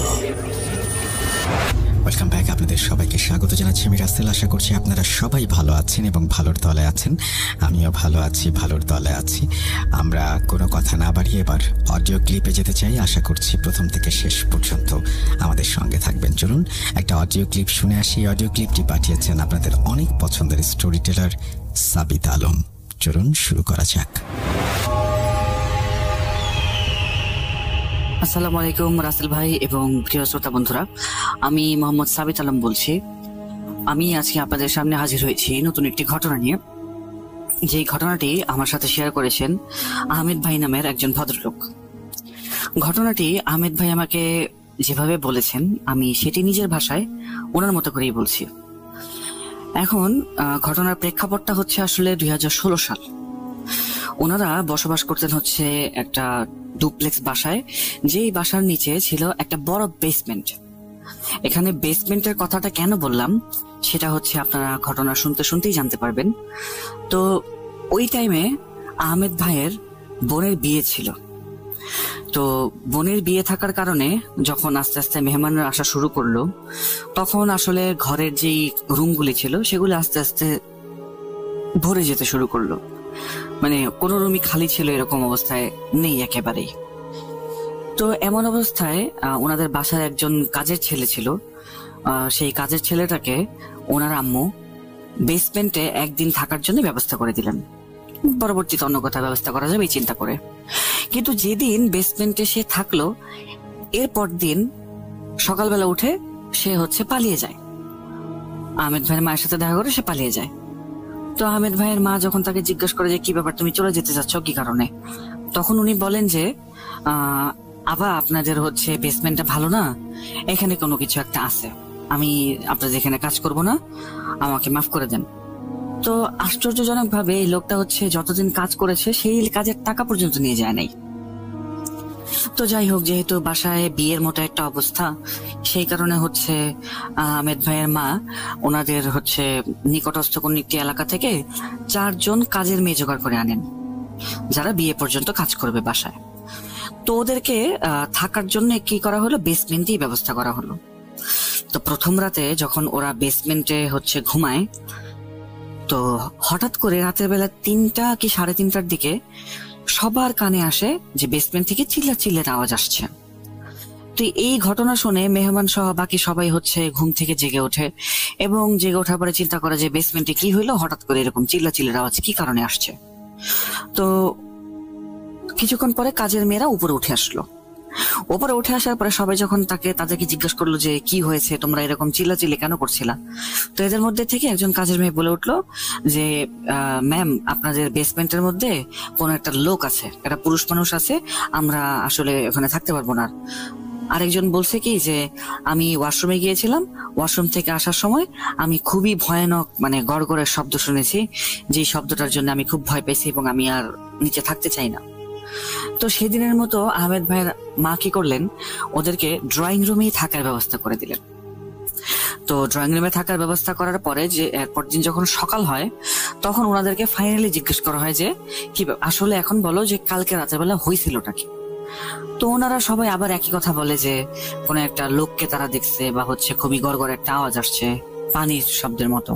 তো তখন আহমেদ ভাইয়ের মা বললেন কি আচ্ছা ঠিক আছে, পানির গড়গড় শব্দের আওয়াজ আসছে, বোকার দল, চলো বেসমেন্টে চলো। তো বেসমেন্টে যাওয়ার পরে যখন আহমেদ ভাইয়ের আম্মু ওয়াশরুমের দিকে গেলেন, তখন সবাইকে বললেন যে ওয়াশরুমের বাইরে দাঁড়াতে। তো আহমেদ ভাইয়ের আম্মু ওয়াশরুম থেকে আসার পরে আবার সেই একটা গড়গড় আওয়াজ শোনা গেল। তো এই আওয়াজ শোনার পরে সবাই ওই 4 জন কাজের মেয়ে বলতেছে কি যে হ্যাঁ এই আওয়াজই আমরা শুনতে পারছি। তখন আহমেদ ভাইয়ের আম্মু হাসিতে একবারে ফেটে পড়েন। উনি বলেন কি আরে বোকা, এটা হচ্ছে ওয়াশরুমের ফ্ল্যাশের আওয়াজ। ওয়াশরুমে যখন হচ্ছে ফ্ল্যাশ করা হয় তখন মোটরটা অটোমেটিক অন হয়ে যায় পানি ওঠার জন্য, এই কারণে হচ্ছে এরকম শব্দটা হয়, তোমরা এত বোকা সেটা জানতাম না।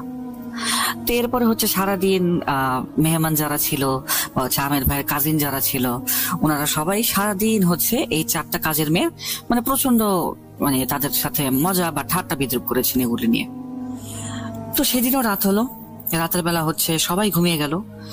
তো ঘুমিয়ে যাওয়ার পরে মোটামুটি প্রায় আবার রাত 3টা থেকে 3:30টার মধ্যে আবার বেসমেন্ট থেকে এরকম চিৎকার চেঁচামেচির আওয়াজ আসলো। তো ওনারা যখন আবার উপরে উঠে আসলেন, তখন আহমেদ ভাইয়ের মা জিজ্ঞেস করলেন যে তোমাদের প্রবলেমটা কি, প্রতিদিন এরকম ঢং করতেছো তোমরা, আমাদের গেস্টদেরকে বিরক্ত করতেছো, কি সমস্যা তোমাদের বলো। আচ্ছা ঠিক আছে, এখন আর কিছু বলা লাগবে না, তোমরা ঘুমাও। পরে এর মধ্যে থেকে একটা মেয়ে হচ্ছে কি করলো, ভয়ে কাঁদতে কাঁদতে বললো কি যে আন্টি আপনাদের এই বেসমেন্টের মধ্যে এমন একটা মানুষ আছে যার কোনো মাথা নাই, গলা কাটা একটা মানুষ। তো এটা শুনে আন্টি হচ্ছে মানে আহমেদ ভাইয়ের আম্মু একটু রেগেই গেলেন, বললেন কি এই সমস্ত ফালতু কথা বলা বন্ধ করা, যাও চুপচাপ ঘুমাও। তো ওনাদেরকে হচ্ছে ড্রয়িং রুমে ব্যবস্থা করে দেওয়া হলো ঘুমানোর। তো এরপর দিন সকালবেলা যখন আহমেদ ভাই ঘুম থেকে উঠলেন, তখন উনি দেখলেন কি যে ওনার আম্মু এই 4টা কাজের মেয়ের মানে খুব ভালো রকমের ক্লাস নিচ্ছে, খুবই বকাঝকা করছে যে তোমরা এই ধরনের কাজকর্ম করলে আসলে কিভাবে কাজ করবা বলো। তো এরপরে কাজের মেয়েরা বলতেছে কি যে আন্টি আপনি আমাদেরকে গ্রাউন্ড ফ্লোরেই হচ্ছে বা যে কোনো ফ্লোরে যে কোনো একটা রুম দিয়ে দেন, আমরা ওই বেসমেন্ট আর থাকবো না। এরপরে আহমেদ ভাইয়ের আম্মু বলেন কি আচ্ছা ঠিক আছে, যদি না থাকো তাহলে তোমরা বাইরেই ঘুমাও, বেসমেন্টের সামনে একটা বড় জায়গা আছে, ওখানে তোমরা ঘুমাও। পরে ওরা বললো কি যে না আন্টি আমরা সেখানে থাকতে পারবো না, কারণ আমাদের কাপড় চোপড় চেঞ্জ করার একটা ব্যাপার আছে বা হচ্ছে আমাদের ওয়াশরুমে যাওয়ার দরকার হয়, তো আমরা এরকম খোলা জায়গায় থাকতে পারবো না। তো এরপরে আহমেদ ভাই চিন্তা করলেন কি যে এখন কি করা যায়। এই ঘটনাগুলো আহমেদ ভাই যখন দেখছিলেন তখন চিন্তা করছিলেন কি করা যায়। এরপর আহমেদ ভাই হচ্ছে ওনার মাকে একটা সাজেশন দিলেন যে আচ্ছা আম্মু ওরা যখন থাকতেই চাচ্ছে না, তাহলে একটা কাজ করি আমি হচ্ছে আমার রুমটা ছেড়ে দেই, আমার কাজিনরা সহ আমি হচ্ছে বেসমেন্টে গিয়ে থাকি আর ওরা আমার রুমে থাকুক।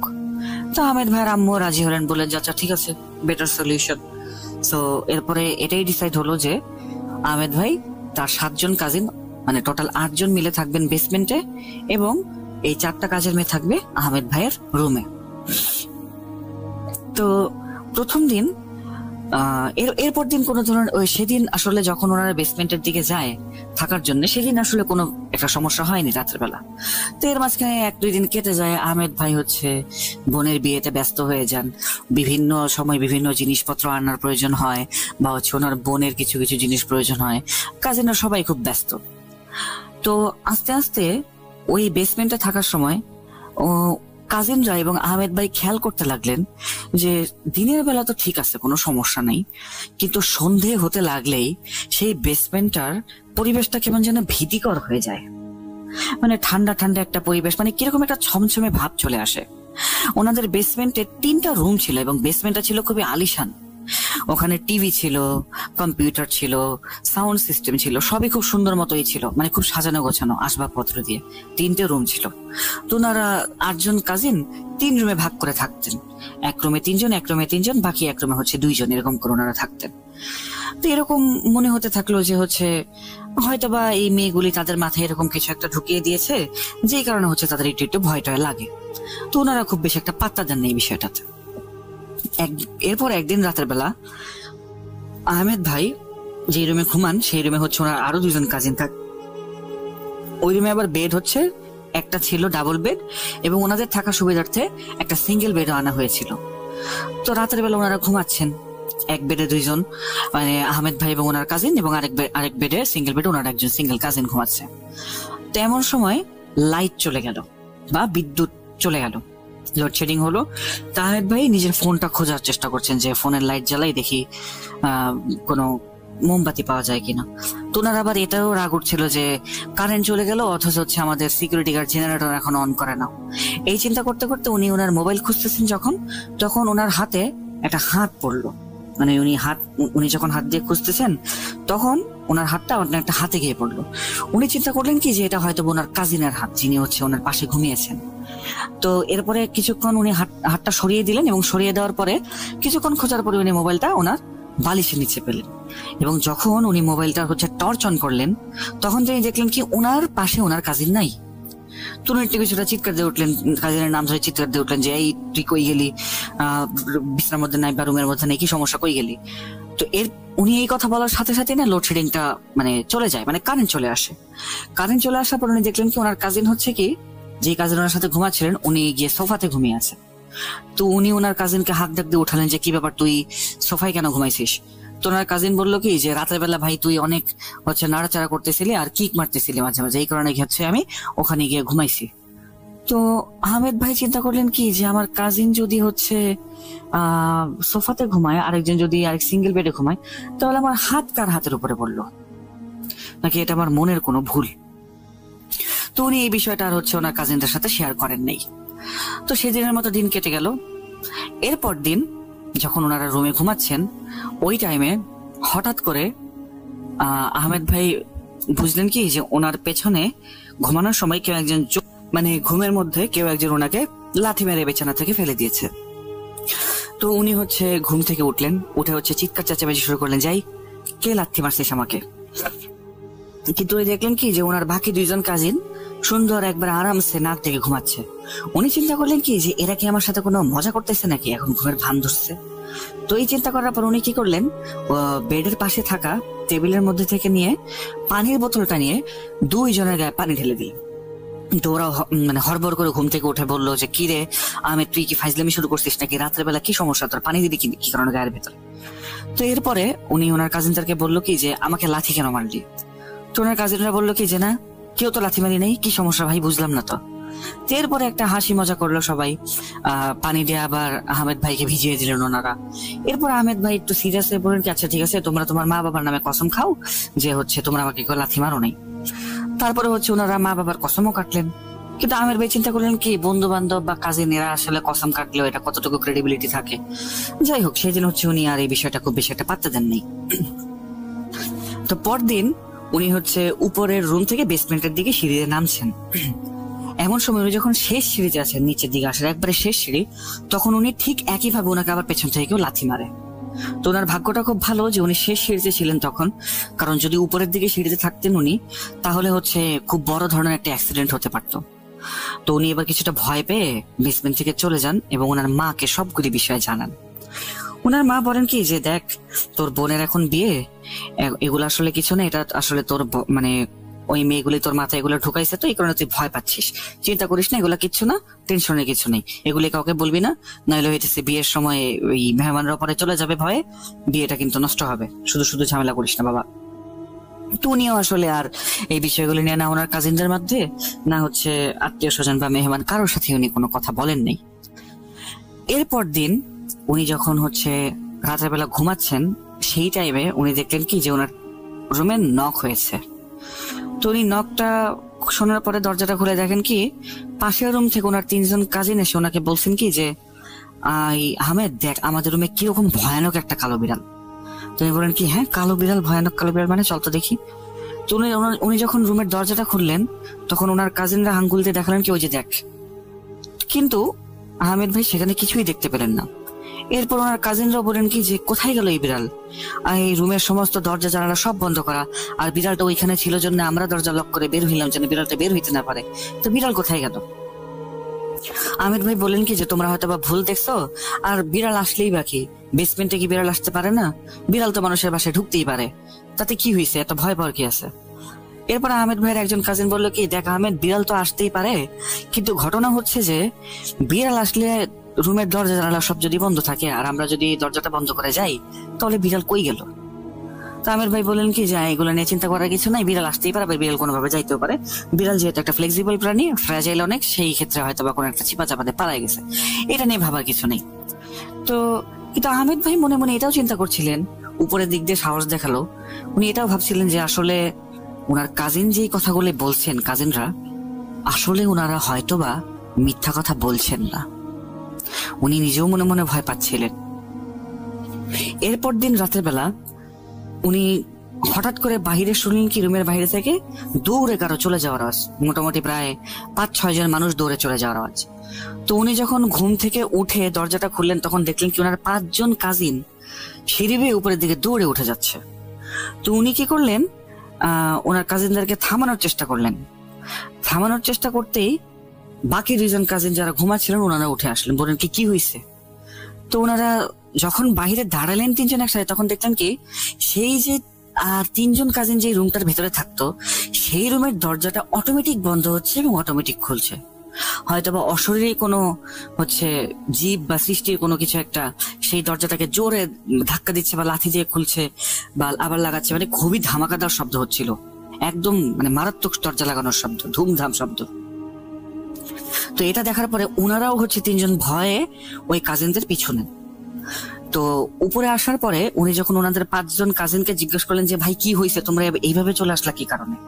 তখন ওনার কাজিনরা বলল যে দেখ, রাতের বেলা যখন আমরা টিভি দেখতেছিলাম তখন হঠাৎ করে টিভিটা বন্ধ হয়ে যায়, আমরা ভাবছিলাম যে হয়তোবা আমাদের আঙ্গুলের চাপ লেগে রিমোটটা হয়তোবা সুইচ টিপ লেগে টিভিটা বন্ধ হয়ে গেছে ভুলে, কিন্তু এরপরে যখন রিমোটটাকে আবার ধরতে যাব অটোমেটিক টিভি অন হয়ে গেল এবং ঝিরঝির করা শুরু করলো।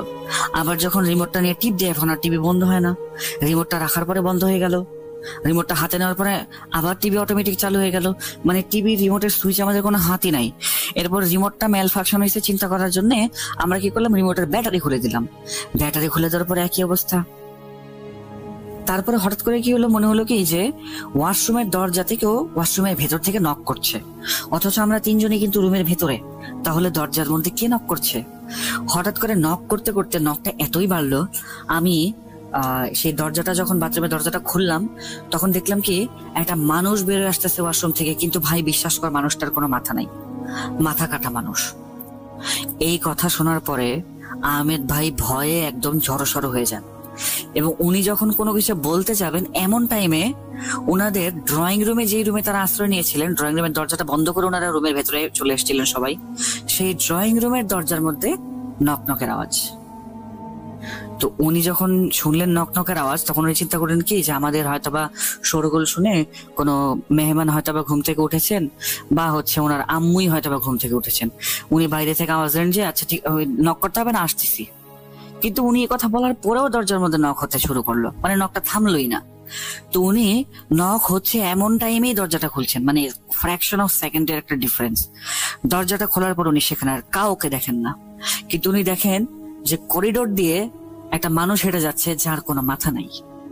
উনি ভয়ে দরজাটা আবার নক করে ভেতরে এসে চিন্তা করেন কি যে এই জিনিসটা এতদিন বেসমেন্টে ছিল, এইটা হয়তোবা এখন আমাদের ঘরে চলে আসছে, এখন কি করা যায়। সেদিনের মতো ওনারা ঘুমিয়ে পড়েন, এবং পরদিন সকালে আহমেদ ভাই এবং ওনার কাজিনেরা সবকিছুই আহমেদ ভাইয়ের আম্মুকে জানান। এবং আহমেদ ভাইয়ের আম্মু বলেন কি যে বুঝতে পারতেছি হয়তোবা কোনো একটা প্রবলেম হচ্ছে এখানে, কিন্তু এখন কি করি বলো, যদি এই ঘটনাগুলি সবাই জানে তাহলে তো আসলে কেউ এখানে থাকবে না, আমার মেয়ের বিয়েটা নষ্ট হবে। তোমরা এই কথাগুলো কাউকে বইলো না, তোমরা এই কয়েকটা দিন বিয়ের আগ পর্যন্ত তোমরা এই ড্রয়িং রুমে স্টে করো। তো ওনার কাজিনরাও মানে জিনিসটা মেনে নিলেন ওনার আম্মুর কথাটা। কিন্তু এরপর দিন থেকে আহমেদ ভাইয়ের বাসায় ওনার মেহমানদের সাথে যা হতে শুরু করলো সেটা আসলে বর্ণনার অতীত। কারো রুমের দরজা অটোমেটিক বন্ধ হয়, খোলে, আবার কেউ রাতের বেলা ঘুমালে বেড থেকে লাথি দিয়ে ফেলে দেয়, বা হচ্ছে বিছানার চাদর টান দিয়ে ধরে, মশারি টান দিয়ে ধরে। এরকম কারণে মানে অনেকেই প্রায় চলে যাওয়ার জন্য প্রস্তুতি নিয়ে নিচ্ছেন। এবং একদিন রাতের বেলা মানে মোটামুটি 3টা-4টার দিকে উনি খুব শোরগোল শুনলেন। আহমেদ ভাই শোরগোল শুনে উনি দেখলেন কি যে শোরগোলটা ওনার বোনের রুমের সামনে থেকে আসছে। উনি সবাইকে সরিয়ে যখন ওনার বোনের রুমের ভেতরে গেলেন তখন উনি দেখলেন কি যে ওনার বোন বিছানার উপরে বসে কাঁদছেন। তো উনাকে যখন আহমেদ ভাই জিজ্ঞেস করলেন যে আপু কি হয়েছে, তখন ওনার বোন আঙ্গুলের ইশারা করে আয়নার দিকে দেখালেন। আয়না দেখে আহমেদ ভাই মানে পুরোপুরি শকড। আয়নার মধ্যে লেখা যে এইখান থেকে চলে যা, এটা আমার জায়গা, আমাকে এখান থেকে কেউ তাড়াতে পারবি না, এখান থেকে চলে যা। এবং লেখাটা ছিল ব্লাড দিয়ে। তো এই ঘটনার পরে আহমেদ ভাই এবং তার পরিবার চিন্তা করলেন কি এখানে আর থাকা যাবে না, এখন বিয়ের আগ পর্যন্ত আমরা অন্য কোথাও অন্যত্র শিফট হই। তো ওনাদের পাশে এই এলাকাতেই ওনাদের একজন আত্মীয়র বাসা ছিলেন, তো ওনারা সবাই সেই আত্মীয়র বাসাতে শিফট হয়ে যায়। আল্লাহ আল্লাহ করে বিয়েটা কেটে যায়। বিয়ে কেটে যাওয়ার পরে ওনারা আবার হচ্ছে সেই বাসাতে ফিরে আসেন।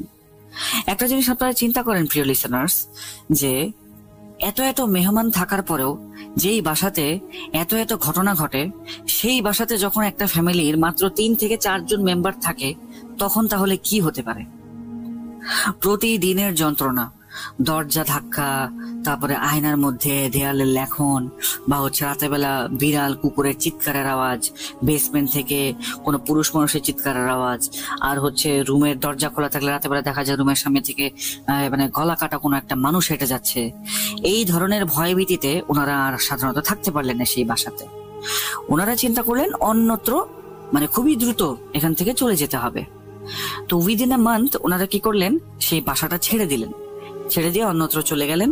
এবং এরপর থেকে ওনাদের সাথে আর কোনো ধরনের কোনো সমস্যা হয়নি, বা আহমেদ ভাইয়ের পরিবার এতটুকুই ভীত ছিল এই বিষয়গুলি নিয়ে যে সেই বাসার অ্যাকচুয়াল প্রবলেমটা কি সেটা পর্যন্ত ওনারা জানার কোনো প্রয়োজন বোধ করেন নাই, বা ওই বাসার কাছাকাছি ওনারা কখনো যান নাই।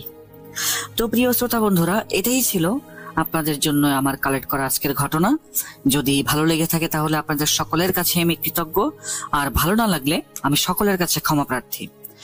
আবারও অন্য কোনো সপ্তাহে ফিরে আসার প্রয়াস জ্ঞাপন করে আমি আজকের মতো বিদায় নিচ্ছি। সকলে ভালো থাকবেন, সুস্থ থাকবেন। আজ চলি, আল্লাহ হাফেজ।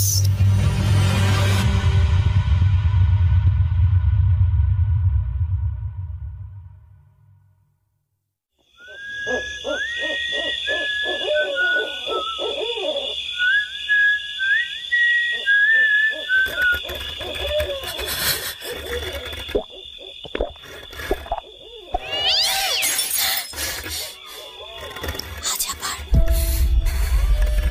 শুনতে পাচ্ছেন শব্দটা? আমার আয়নার ভেতরে রোজ এভাবেই আসে।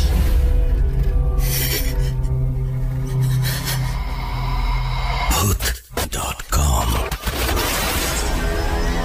with Russell. আরও একবার আপনাদের সবাইকে স্বাগত জানাচ্ছি। আমি রাসেল। আশা করছি আপনারা সবাই ভালো আছেন, ভালোর দলে আছেন। আমি অন্য কোনো দিকে না গিয়ে সাবিত আলমের পাঠানো আরও একটা অডিও ক্লিপ এই মুহূর্তে আপনাদের শোনাতে চাচ্ছি। আশা করছি ভালো লাগবে। চলুন কথা না বাড়িয়ে সরাসরি চলে যাই আমাদের দ্বিতীয় অডিও ক্লিপে। আসসালামু আলাইকুম রাসেল ভাই এবং প্রিয় শ্রোতা বন্ধুরা, আশা করি আপনারা সকলে ভালো আছেন এবং সুস্থ আছেন। আমি মোহাম্মদ সাবিত আলম বলছি, ভূত.com এর একজন মডারেটর। আজকে আমি আপনাদের সামনে হাজির হয়েছি সম্পূর্ণ নতুন একটি ঘটনা নিয়ে। যেই ঘটনাটি আমি পেয়েছি আসলে লীনা আপুর থ্রুতে, যিনি আমিরা আপুর ঘটনা শেয়ার করেছিলেন আমার সাথে। তো উনি আমাকে একজন আন্টির সাথে যোগাযোগ করিয়ে দেন, যে আন্টির বর্তমান বয়স হচ্ছে 45 বছর, এবং উনি আমাকে যে ঘটনাটি বলেন, সেই ঘটনা বলার আগে উনি আমাকে কিছু কথা বলেছিলেন, যেটা হচ্ছে যে ভালো জিন যখন হচ্ছে আমাদেরকে কোনো সাহায্য করে, তখন সেই ঘটনাগুলোকে মানুষ আসলে বিশ্বাস করে না, বা হচ্ছে বলে যে এগুলো ফেক ঘটনা। তো এখন ঘটনা হচ্ছে উনি যেটা বলেছেন যে যখন আল্লাহ কাউকে সাহায্য করেন, তখন তো নিজে অবশ্যই এসে সাহায্য করেন না, বরঞ্চ কাউকে উসিলা বানিয়ে আমাদেরকে সাহায্য করেন। যেমন আমরা যে আমাদের আশেপাশে বিড়াল কুকুরদেরকে খাবার দিই, এর মানে এটা না কিন্তু যে আমরা তাদের রিস্ক হয়ে গিয়েছি। এর মানে হচ্ছে এটা যে আল্লাহ আমাদেরকে দিয়ে তাদের রিজিকটা পূরণ করিয়েছেন। এবং ওনার ভাষ্য মতে আমাদের ঘটনা শোনার 3টা ক্রাইটেরিয়া থাকতে পারে। প্রথম ক্রাইটেরিয়া হচ্ছে যদি এই ঘটনা থেকে ভালো কিছু শেখা যায়, তাহলে আমরা সেই ঘটনা থেকে ভালো কিছু যেন শিখি। আর যেহেতু আমরা যখন ফিল্ম দেখি, তখন টিকিট কেটে ফিল্ম দেখে কিন্তু কেউ এসে বলি না যে হচ্ছে এই ফিল্মের স্টোরিটা ফেক, যখন আমরা জানি যে এখানে সবকিছু অ্যাক্টিং করা হচ্ছে তারপরেও। আর থার্ড যে ক্রাইটেরিয়াটা আছে সেটা হচ্ছে কি, যে যদি আমরা ঘটনার মধ্যে কোনো কিছু না বুঝি, তাহলে সেটা উপরওয়ালার কাছে ছেড়ে দিতে পারি, বা হচ্ছে আমরা এটা নিয়ে গবেষণা করতে পারি বা পড়াশোনা করতে পারি। তো এই কথাগুলি বলেই উনি আমাকে ঘটনাটি শেয়ার করেছেন। তো ঘটনাটা হচ্ছে মূলত ওনার বয়স যখন ছিল 11 বছর। তো ওনার বাবা একজন সরকারি কর্মকর্তা ছিলেন তৎকালীন পাকিস্তানের। তো একদিন হঠাৎ হৃদরোগে আক্রান্ত হয়ে, যতটুকু আমি জানি, যে ওনার বাবা মারা যান। ওনার বাবা মারা যাওয়ার পরে ওনাদের পরিবারে একটা শোকের ছায়া তো আসেই, সাথে হচ্ছে একটা ফিনান্সিয়াল ও অনেক বড় একটা ক্রাইসিস চলে আসে। কারণ ওনারা ছিলেন 3 ভাই বোন, আন্টি নিজে এবং তার 2 ভাই।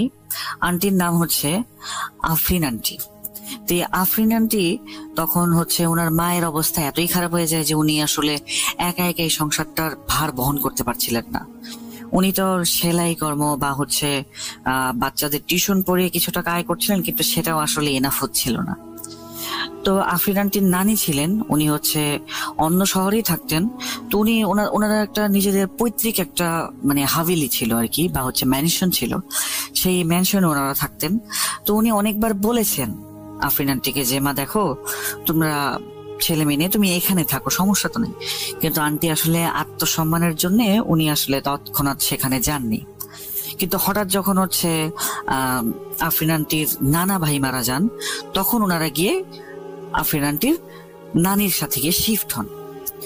তো আফরিন আন্টির নানির বাসায় শিফট হওয়ার পর ওনাদের ঘর চলতো আসলে আফরিন আন্টির নানার পেনশনের টাকায়। খুব বেশি একটা টাকা পয়সাও যে ছিল তাও না, থাকার মতো বলতে গেলে শুধুমাত্র একটা বাড়িই ছিল, আর কিছু ছিল না। তো আফরিন আন্টির নানি একটা সময় মারা যান, কিন্তু নানি মারা যাওয়ার 2 মাস আগে থেকে নানির এমন একটা অবস্থা হয়ে গিয়েছিল যে নানি নিজে থেকে হেঁটে ওয়াশরুমে পর্যন্ত যেতে পারতেন না। কিন্তু নানির একটা অভ্যাস ছিল, প্রতি জুম্মা রাতে উনি কি করতেন, একটা হাভেলির একটা রুমের দিকে উনি যেতেন, একটা ঘরের দিকে উনি যেতেন, এবং ঘরটা সবসময় তালাবদ্ধ ছিল। তো এই ঘরের ভেতরে উনি গিয়ে মোটামুটি প্রায় 1-1.5 ঘন্টা অপেক্ষা করে তারপর উনি বের হতেন সেখান থেকে। তো যখন হচ্ছে আফরিন আন্টিরা জিজ্ঞাসা করেন ওনার নানিকে যে নানি তুমি বারবার জুম্মাবারে কি কারণে ওই ঘরে যাও, নানি বলতেন কি যে তোমাদের এটা জানার দরকার নেই, ওই রুমে যাওয়া তোমাদের জন্য নিষেধ, তোমরা ওখানে যায় না। তো এরপরে যখন ওনার নানি আসলে শেষ নিঃশ্বাস ত্যাগ করেন, তার আগে উনি বাসার সবাইকে ডেকে, মানে আফরিন আন্টির দুই ভাইকে নিয়ে, আফরিন আন্টিকে নিয়ে আর আফরিন আন্টির আম্মুকে নিয়ে বলেন যে রুমের চাবিটা আফরিন আন্টির আম্মুর হাতে দেন এবং বলেন যে মা দেখো, আমি যে প্রতি জুম্মাবারে যে রুমটার ভেতরে যাই, সেই রুমে একজন বয়স্ক ব্যক্তি আসেন।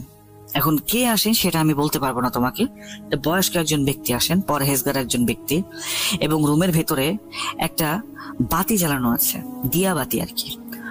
আমি প্রতি জুম্মাবারে গিয়ে রুমটা পরিষ্কার করি এবং দিয়া বাতিটা তেল দিয়ে দেই, এবং সেই মানে বয়স্ক ব্যক্তি সেই রুমে এসে নামাজ আদায় করে, নামাজ কালাম করে, দুয়া জিকির করে এবং ইবাদত বন্দিগি করে উপর আল্লাহর।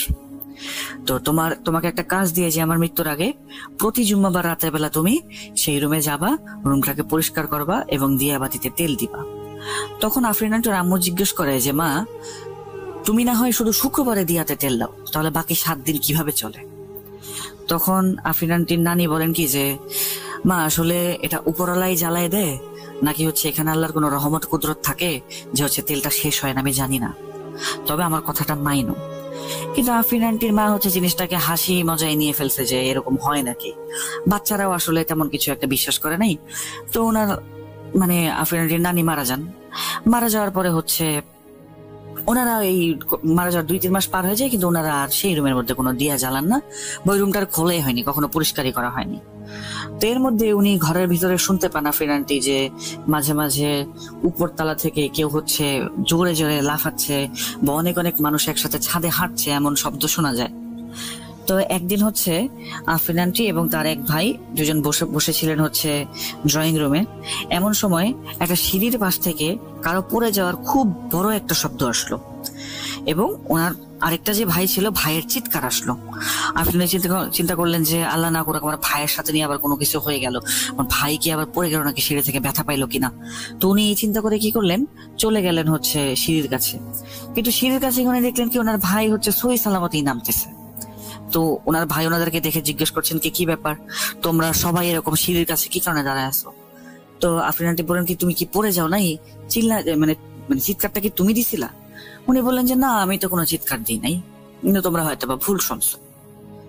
সেদিনই বিকেল বেলা আফরিন আন্টির ওই ভাইটা, মানে ওনার যে 2 ভাইয়ের মধ্যে যে বড় আছে, ওই ভাইটা দেখা গেল কি ঘরের ভেতরে আসলো, বাইরে থেকে আসলো এবং তার হাতে একটা দিয়া বাতি এবং হচ্ছে তেল।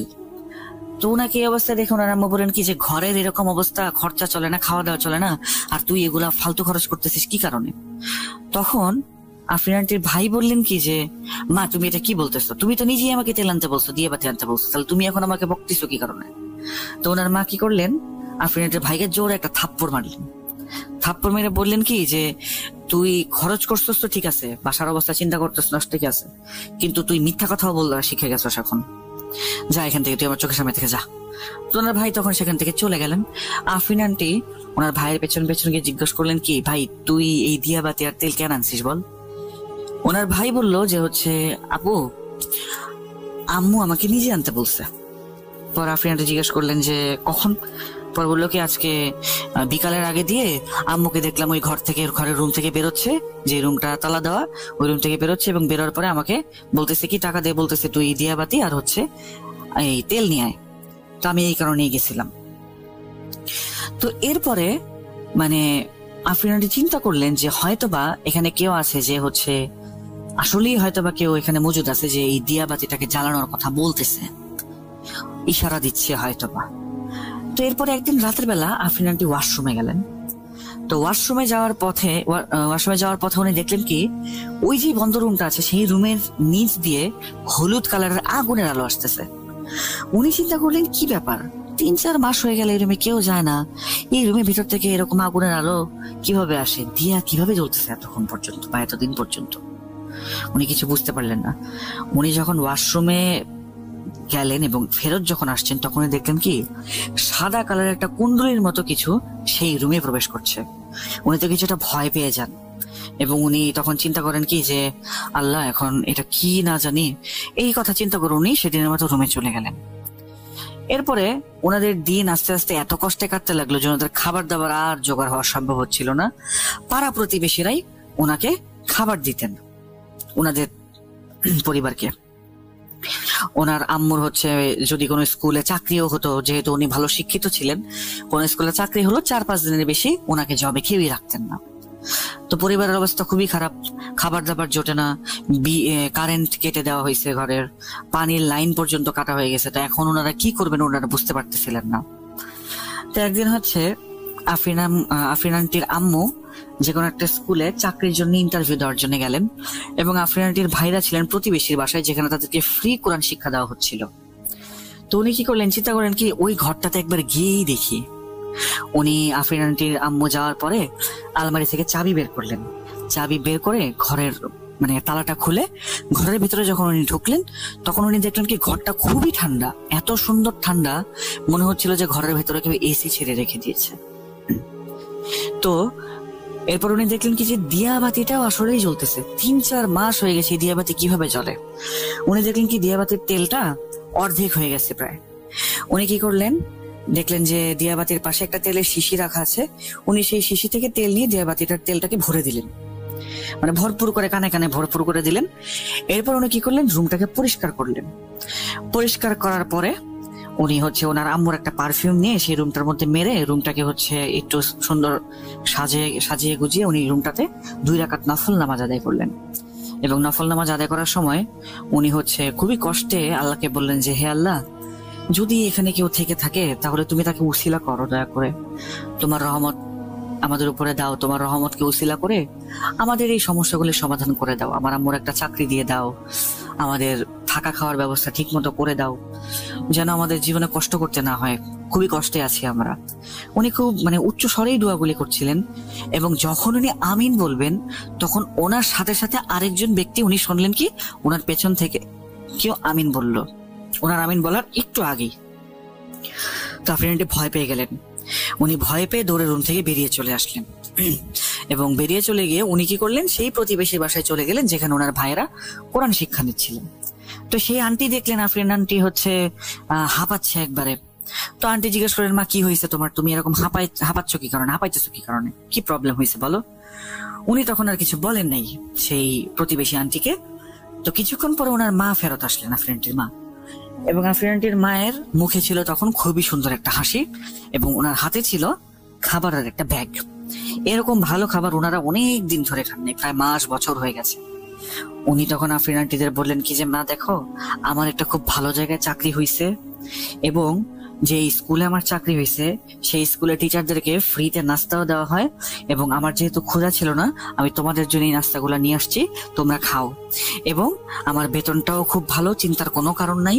আর হচ্ছে স্কুলে তোমরাও ভর্তি হতে পারবা এবং যেহেতু আমি সেই স্কুলে আছি বিনা বেতনে তোমরা ভর্তি হতে পারবা, সেখানে ইউনিফর্ম সব স্কুল থেকেই দিবে। তো আফরিন আন্টি ওনার আম্মুকে জিজ্ঞেস করলেন যে এত মেহেরবানি কি কারণে। তখন উনি বললেন কি যে প্রিন্সিপাল ম্যাডামের সাথে আমি সবকিছুই আলোচনা করেছি, প্রিন্সিপাল ম্যাডাম কনসিডারেশন করছেন আমাদেরকে। তো যাই হোক, ওনাদের অবস্থা আস্তে আস্তে ফিরতে লাগলো, কিন্তু এতটাও মাঝখানে ওনার আম্মু আবার অসুস্থ হয়ে যান। তো এমন অসুস্থ হয়ে যান যে উনি আর স্কুলে যেতে পারছেন না। ওনার মাথায় টেনশন ছিল যে এত বড় একটা ম্যানশন একা একা কিভাবে এই 3টা বাচ্চা নিয়ে উনি মেনটেন করবেন, এবং এই ম্যানশনের উপর অনেকের নজর পর্যন্ত ছিল, যে দখল করার একটা অবস্থা ছিল। এত টেনশন তো আসলে একটা মহিলা মানুষ নিতে পারেন না। তো উনি মানসিকভাবে কিছুটা অসুস্থ হয়ে যান এবং যেটার প্রভাবে উনি শারীরিকভাবে অসুস্থ হয়ে যান। তো এমন টাইমে ওনাদের পরিবার চলতো আসলে প্রতিবেশীদের দয়াতে। যেখানে প্রতিবেশীরা আগে কখনোই ওনাদেরকে কোনো টাকা পয়সা দিতেন না, এমন একটা সময় চলে আসলো প্রতিবেশী ওনাদের বাসায় আসেন, 1000 2000 করে টাকা দিয়ে যান, হয়তো বা সদকা বা দান খয়রাতের কোনো টাকা পয়সা। এখন অনেক মানুষ, আফরিন আন্টি বললেন, যখন অনেক মানুষ জিজ্ঞেস করতে পারে যে আম্মুর এত ভালো চাকরি থাকার পরেও আমরা কি কারণে দান সদকা নিলাম। কারণ তখন তো আমার আম্মু অসুস্থ, স্কুলে যেতে পারছেন না, আমাদেরও পড়ালেখা প্রায় ছুটে যাচ্ছে। এমন অবস্থা ছিল যে আমাদের ভাইদের স্কুল পর্যন্ত বন্ধ হয়ে যাচ্ছিল। কিন্তু আম্মুর চাকরি পাওয়ার পরে যখন সব ঠিক হলো, এরপর আবার আম্মু অসুস্থ হয়ে গেল। তো এই কারণে দান সদকা তারা নিতে থাকলেন, এভাবেই সংসার চলতে লাগলো। আস্তে আস্তে কিছুদিন যাওয়ার পরে উনি আবার একটা জুম্মা রাতে সেই রুমে গেলেন। সেই রুমে যাওয়ার পরে একটা জিনিস ভুলে গেছে এখানে বলতে, যে উনি এরপর থেকে প্রতি জুম্মা রাতে সেই রুমে যেতেন। তো যখন ওনার আম্মু খুবই অসুস্থ, এরকম একটা সময় উনি সেই জুম্মা রাতের বেলা সেই ঘরটাতে যান এবং গিয়ে আবার দোয়া করেন, উচ্চস্বরে বলেন যে উপরওয়ালা আমার মায়ের স্বাস্থ্য তুমি ভালো করে দাও, যেন ওনার মাধ্যমে আমাদের পরিবারটার একটা গতি হয়। তো 2-3 দিন পর থেকেই ওনার আম্মু ভালো হয়ে যায় এবং আবার জবে যাওয়া শুরু করে। আস্তে আস্তে ওনার পদোন্নতি হওয়ার কারণে, সিনিয়র টিচার হওয়ার কারণে ওনার বেতন মোটামুটি ভালোই বেড়ে যায় এবং ওনাদের পরিবারের অবস্থা তখন অনেক ফিরে যায় এবং ওনারা তখন মানুষের কাছ থেকে দান সদকা নেওয়াটা বন্ধ করে দেন। তো পরিবারের অবস্থা তখন খুব ভালো চলছে। যখনই কোনো বিপদ আসতেছে, সেই কামরাতে গিয়ে আফরিন আন্টি দোয়া করতেছেন এবং সবকিছুই ঠিকঠাক মতো হচ্ছে। তো একদিন কি হয়েছে, ওনাদের পরিবারের অবস্থা তখন খুবই ভালো, মোটামুটি বেশ ভালো। আফরিন আন্টির আম্মু খুবই শখ করে এক জোড়া আপনার স্বর্ণের চুড়ি বানায়, অনেকটা স্বর্ণ দিয়ে এক জোড়া চুড়ি বানায় এবং স্কুলের অ্যানুয়াল ফাংশনে সেই চুড়িগুলো পরে উনি স্কুলে যান। কিন্তু দুঃখজনক ভাবে স্কুল থেকে ফেরার সময় ওনার চুড়ি 2টা ছুরির মাধ্যমে ছিনতাই করা হয়, ছুরি দেখে ছিনতাই করা হয়। তো উনি তো বাসায় এসে খুবই কান্নাকাটি, যে আমার এত সুন্দর চুড়ি, আমি এত কষ্ট করে টাকা পয়সা জমায় চুড়িটা বানাইলাম, সারা জীবন নিজের জন্য কিছু চাই নাই, হঠাৎ করে শখ আসলো একটা, সেই শখটা আল্লাহটা পূরণ করলাম, আল্লাহ তৌফিক দিল, কিন্তু আমার এত সুন্দর চুড়িগুলো নিয়ে গেল। পাড়া প্রতিবেশীরা ঘটনাটা শুনে ওনার আম্মুকে সান্ত্বনা দিতে আসেন। এরপরে সেদিন রাতটা ছিল কাকতালীয় ভাবে আবার জুম্মা রাত। তো আফরিন আন্টি কি করলেন, যখন দেখলেন যে সবাই এখানে হাউতাস করতেছে, সবাই ব্যস্ত, তখন উনি কি করলেন, সেই রুমটাতে গেলেন। যাওয়ার পরে উনি ফ্লোরে জায়নামাজ বিছালেন এবং জায়নামাজ বিছিয়ে উনি আল্লাহর কাছে নামাজ পড়ে 2 রাকাত নফল নামাজ পড়ে দোয়া করলেন যে হে আল্লাহ, আমার আম্মু তার মাথার ঘাম পায়ে ফেলে 3টা সন্তানকে মানুষ করছেন এবং এত কষ্ট করে নিজের একটা শখই পূরণ করেছেন, এই জিনিসটা তুমি আম্মুর কাছ থেকে এই খুশিটা কেড়ে নিও না, আমার আম্মুর জিনিসটা ফিরায় দাও, আমিন। কিন্তু এরপরের বার থেকে উনি আর কোনো আমিন শব্দ শুনতে পান নাই, অন্য ব্যক্তির আমিন শব্দ। উনি ভেবেছিলেন হয়তোবা ওই শব্দটা শুনে উনি ভয় পান জন্য সেই বয়স্ক ব্যক্তিটা আর এরকম ভাবে বলেন না আমিন, কিন্তু দোয়া উনি শোনেন এবং করেন। তো এই কাজটা করে আমিন বলে যখন উনি নামাজ শেষ করে জায়নামাজটা উঠালেন, তখন উনি আশ্চর্য হয়ে গেলেন যে জায়নামাজের নিচে সেই চুড়ি 2টা। অথচ উনি যখন নামাজ পড়ার জন্য জায়নামাজ বিছাচ্ছেন, তখন কিন্তু ওখানে কোনো চুড়ি ছিল না। তাহলে এই চুড়ি কোত্থেকে আসলো? এবং যখন উনি জায়নামাজ ওঠাচ্ছেন, তখন উনি খুবই সুন্দর একটা স্মেল পান ওনার নাকে এবং ওনার মনে হচ্ছিল পেছন থেকে কেউ যেন শার্ট করে সরে গেল, ওনার গায়ে বাতাস লাগলো এবং টাচ পর্যন্ত লেগেছে। তো এই ঘটনার পরে উনি যখন রুমের থেকে বাইরে বের হলেন, তখন দেখলেন প্রতিবেশীরা একে একে চলে যাচ্ছে, ওনার আম্মু কান্নাকাটি করতেছেন এবং কান্নাকাটি করতে করতে ওনার আম্মু নিজের রুমে গিয়ে শুয়েছিলেন। এমন সময় আফরিন আন্টি কি করলেন, ওনার আম্মুর কাছে গেলেন আর বললেন কি যে আম্মু চোখ বন্ধ করেন। ওনার আম্মু যখন চোখ বন্ধ করলেন, তখন উনি বললেন কি হাতটা একটু বাড়ান।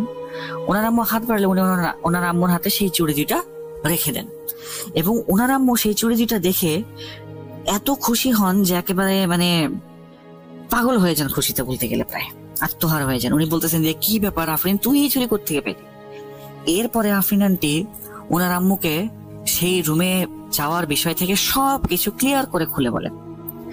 ওনার আম্মু তৎক্ষণাৎ ওনাকে নিয়ে সেই রুমের ভেতরে যান, রুম ক্লিন করেন এবং 2 রাকাত নফল নামাজ পড়ে দোয়া করেন এবং সেই বৃদ্ধ ব্যক্তি, বয়স্ক ব্যক্তির কাছে ক্ষমা প্রার্থনা করেন যে আমার আম্মু আমাকে বলে গিয়েছিলেন আপনার দেখাশোনা করতে, এই রুমটার দেখাশোনা করতে, কিন্তু আমি পারি নাই বা আমি জিনিসটা মানি নাই, আমাকে ক্ষমা করবেন।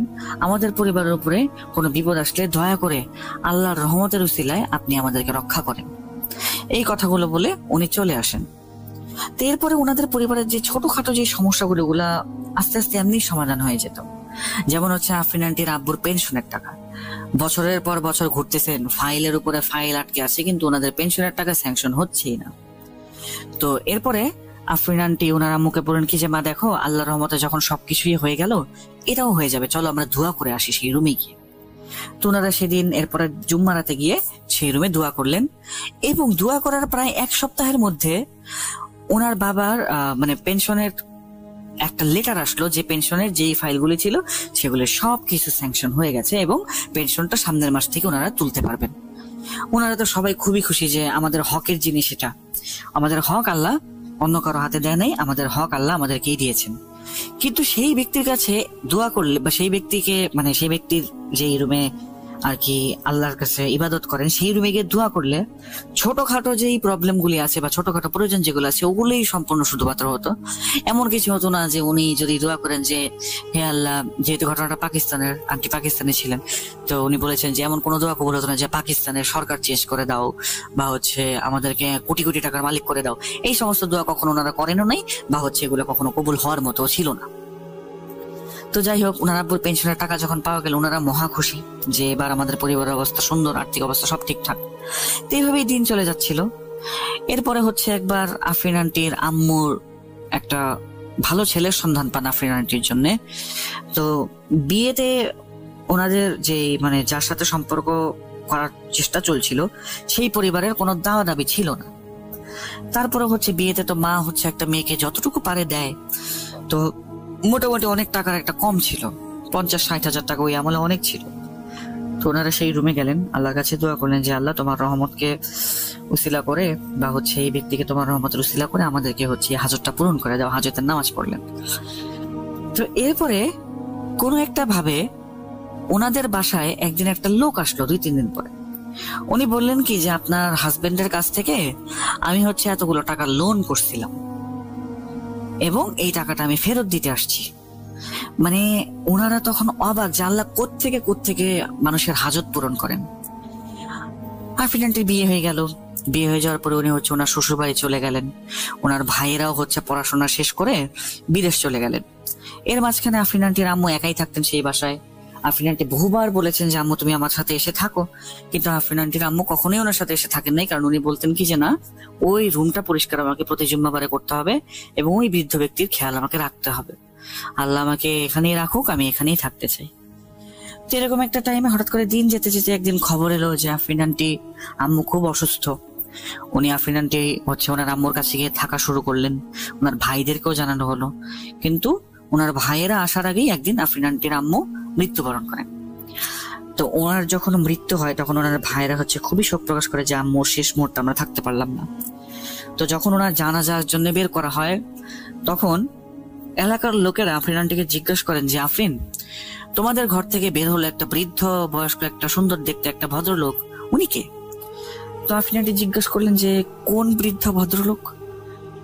তখন মোটামুটি এখন উপস্থিত প্রায় অনেকেই বললো যে হ্যাঁ, একটা বৃদ্ধ লোক বেরোয় আসছিল যে খাটিয়ার কাছে এসে দাঁড়ায় দাঁড়ায় দোয়া পাঠ করতেছিল। দোয়া পাঠ করা শেষ করে সে আবার ঘরের ভেতরে চলে গেছে। এই ঘটনা কিন্তু কোনো ক্লু আফরিন আন্টি বা তার ভাইদের কাছে নাই। এখন এটা কে হতে পারে আপনারা নিশ্চয়ই আন্দাজ করতে পারছেন। হয়তো এটা সেই বৃদ্ধ বয়স্ক ব্যক্তিটাই যার কথা এই ঘটনাতে বলা হয়েছে। এরপরে আফরিন আন্টির আম্মুকে কবর দেওয়া হয় এবং ওনার ভাইয়েরা আবার বিদেশ চলে যান কিছুদিন পরে। আফরিন আন্টি মোটামুটি প্রায় 1 মাস সেই বাসায় থাকেন এবং সেই ঘরটাকে পরিষ্কার করেন এবং দিয়া জ্বালিয়ে দিতে থাকেন।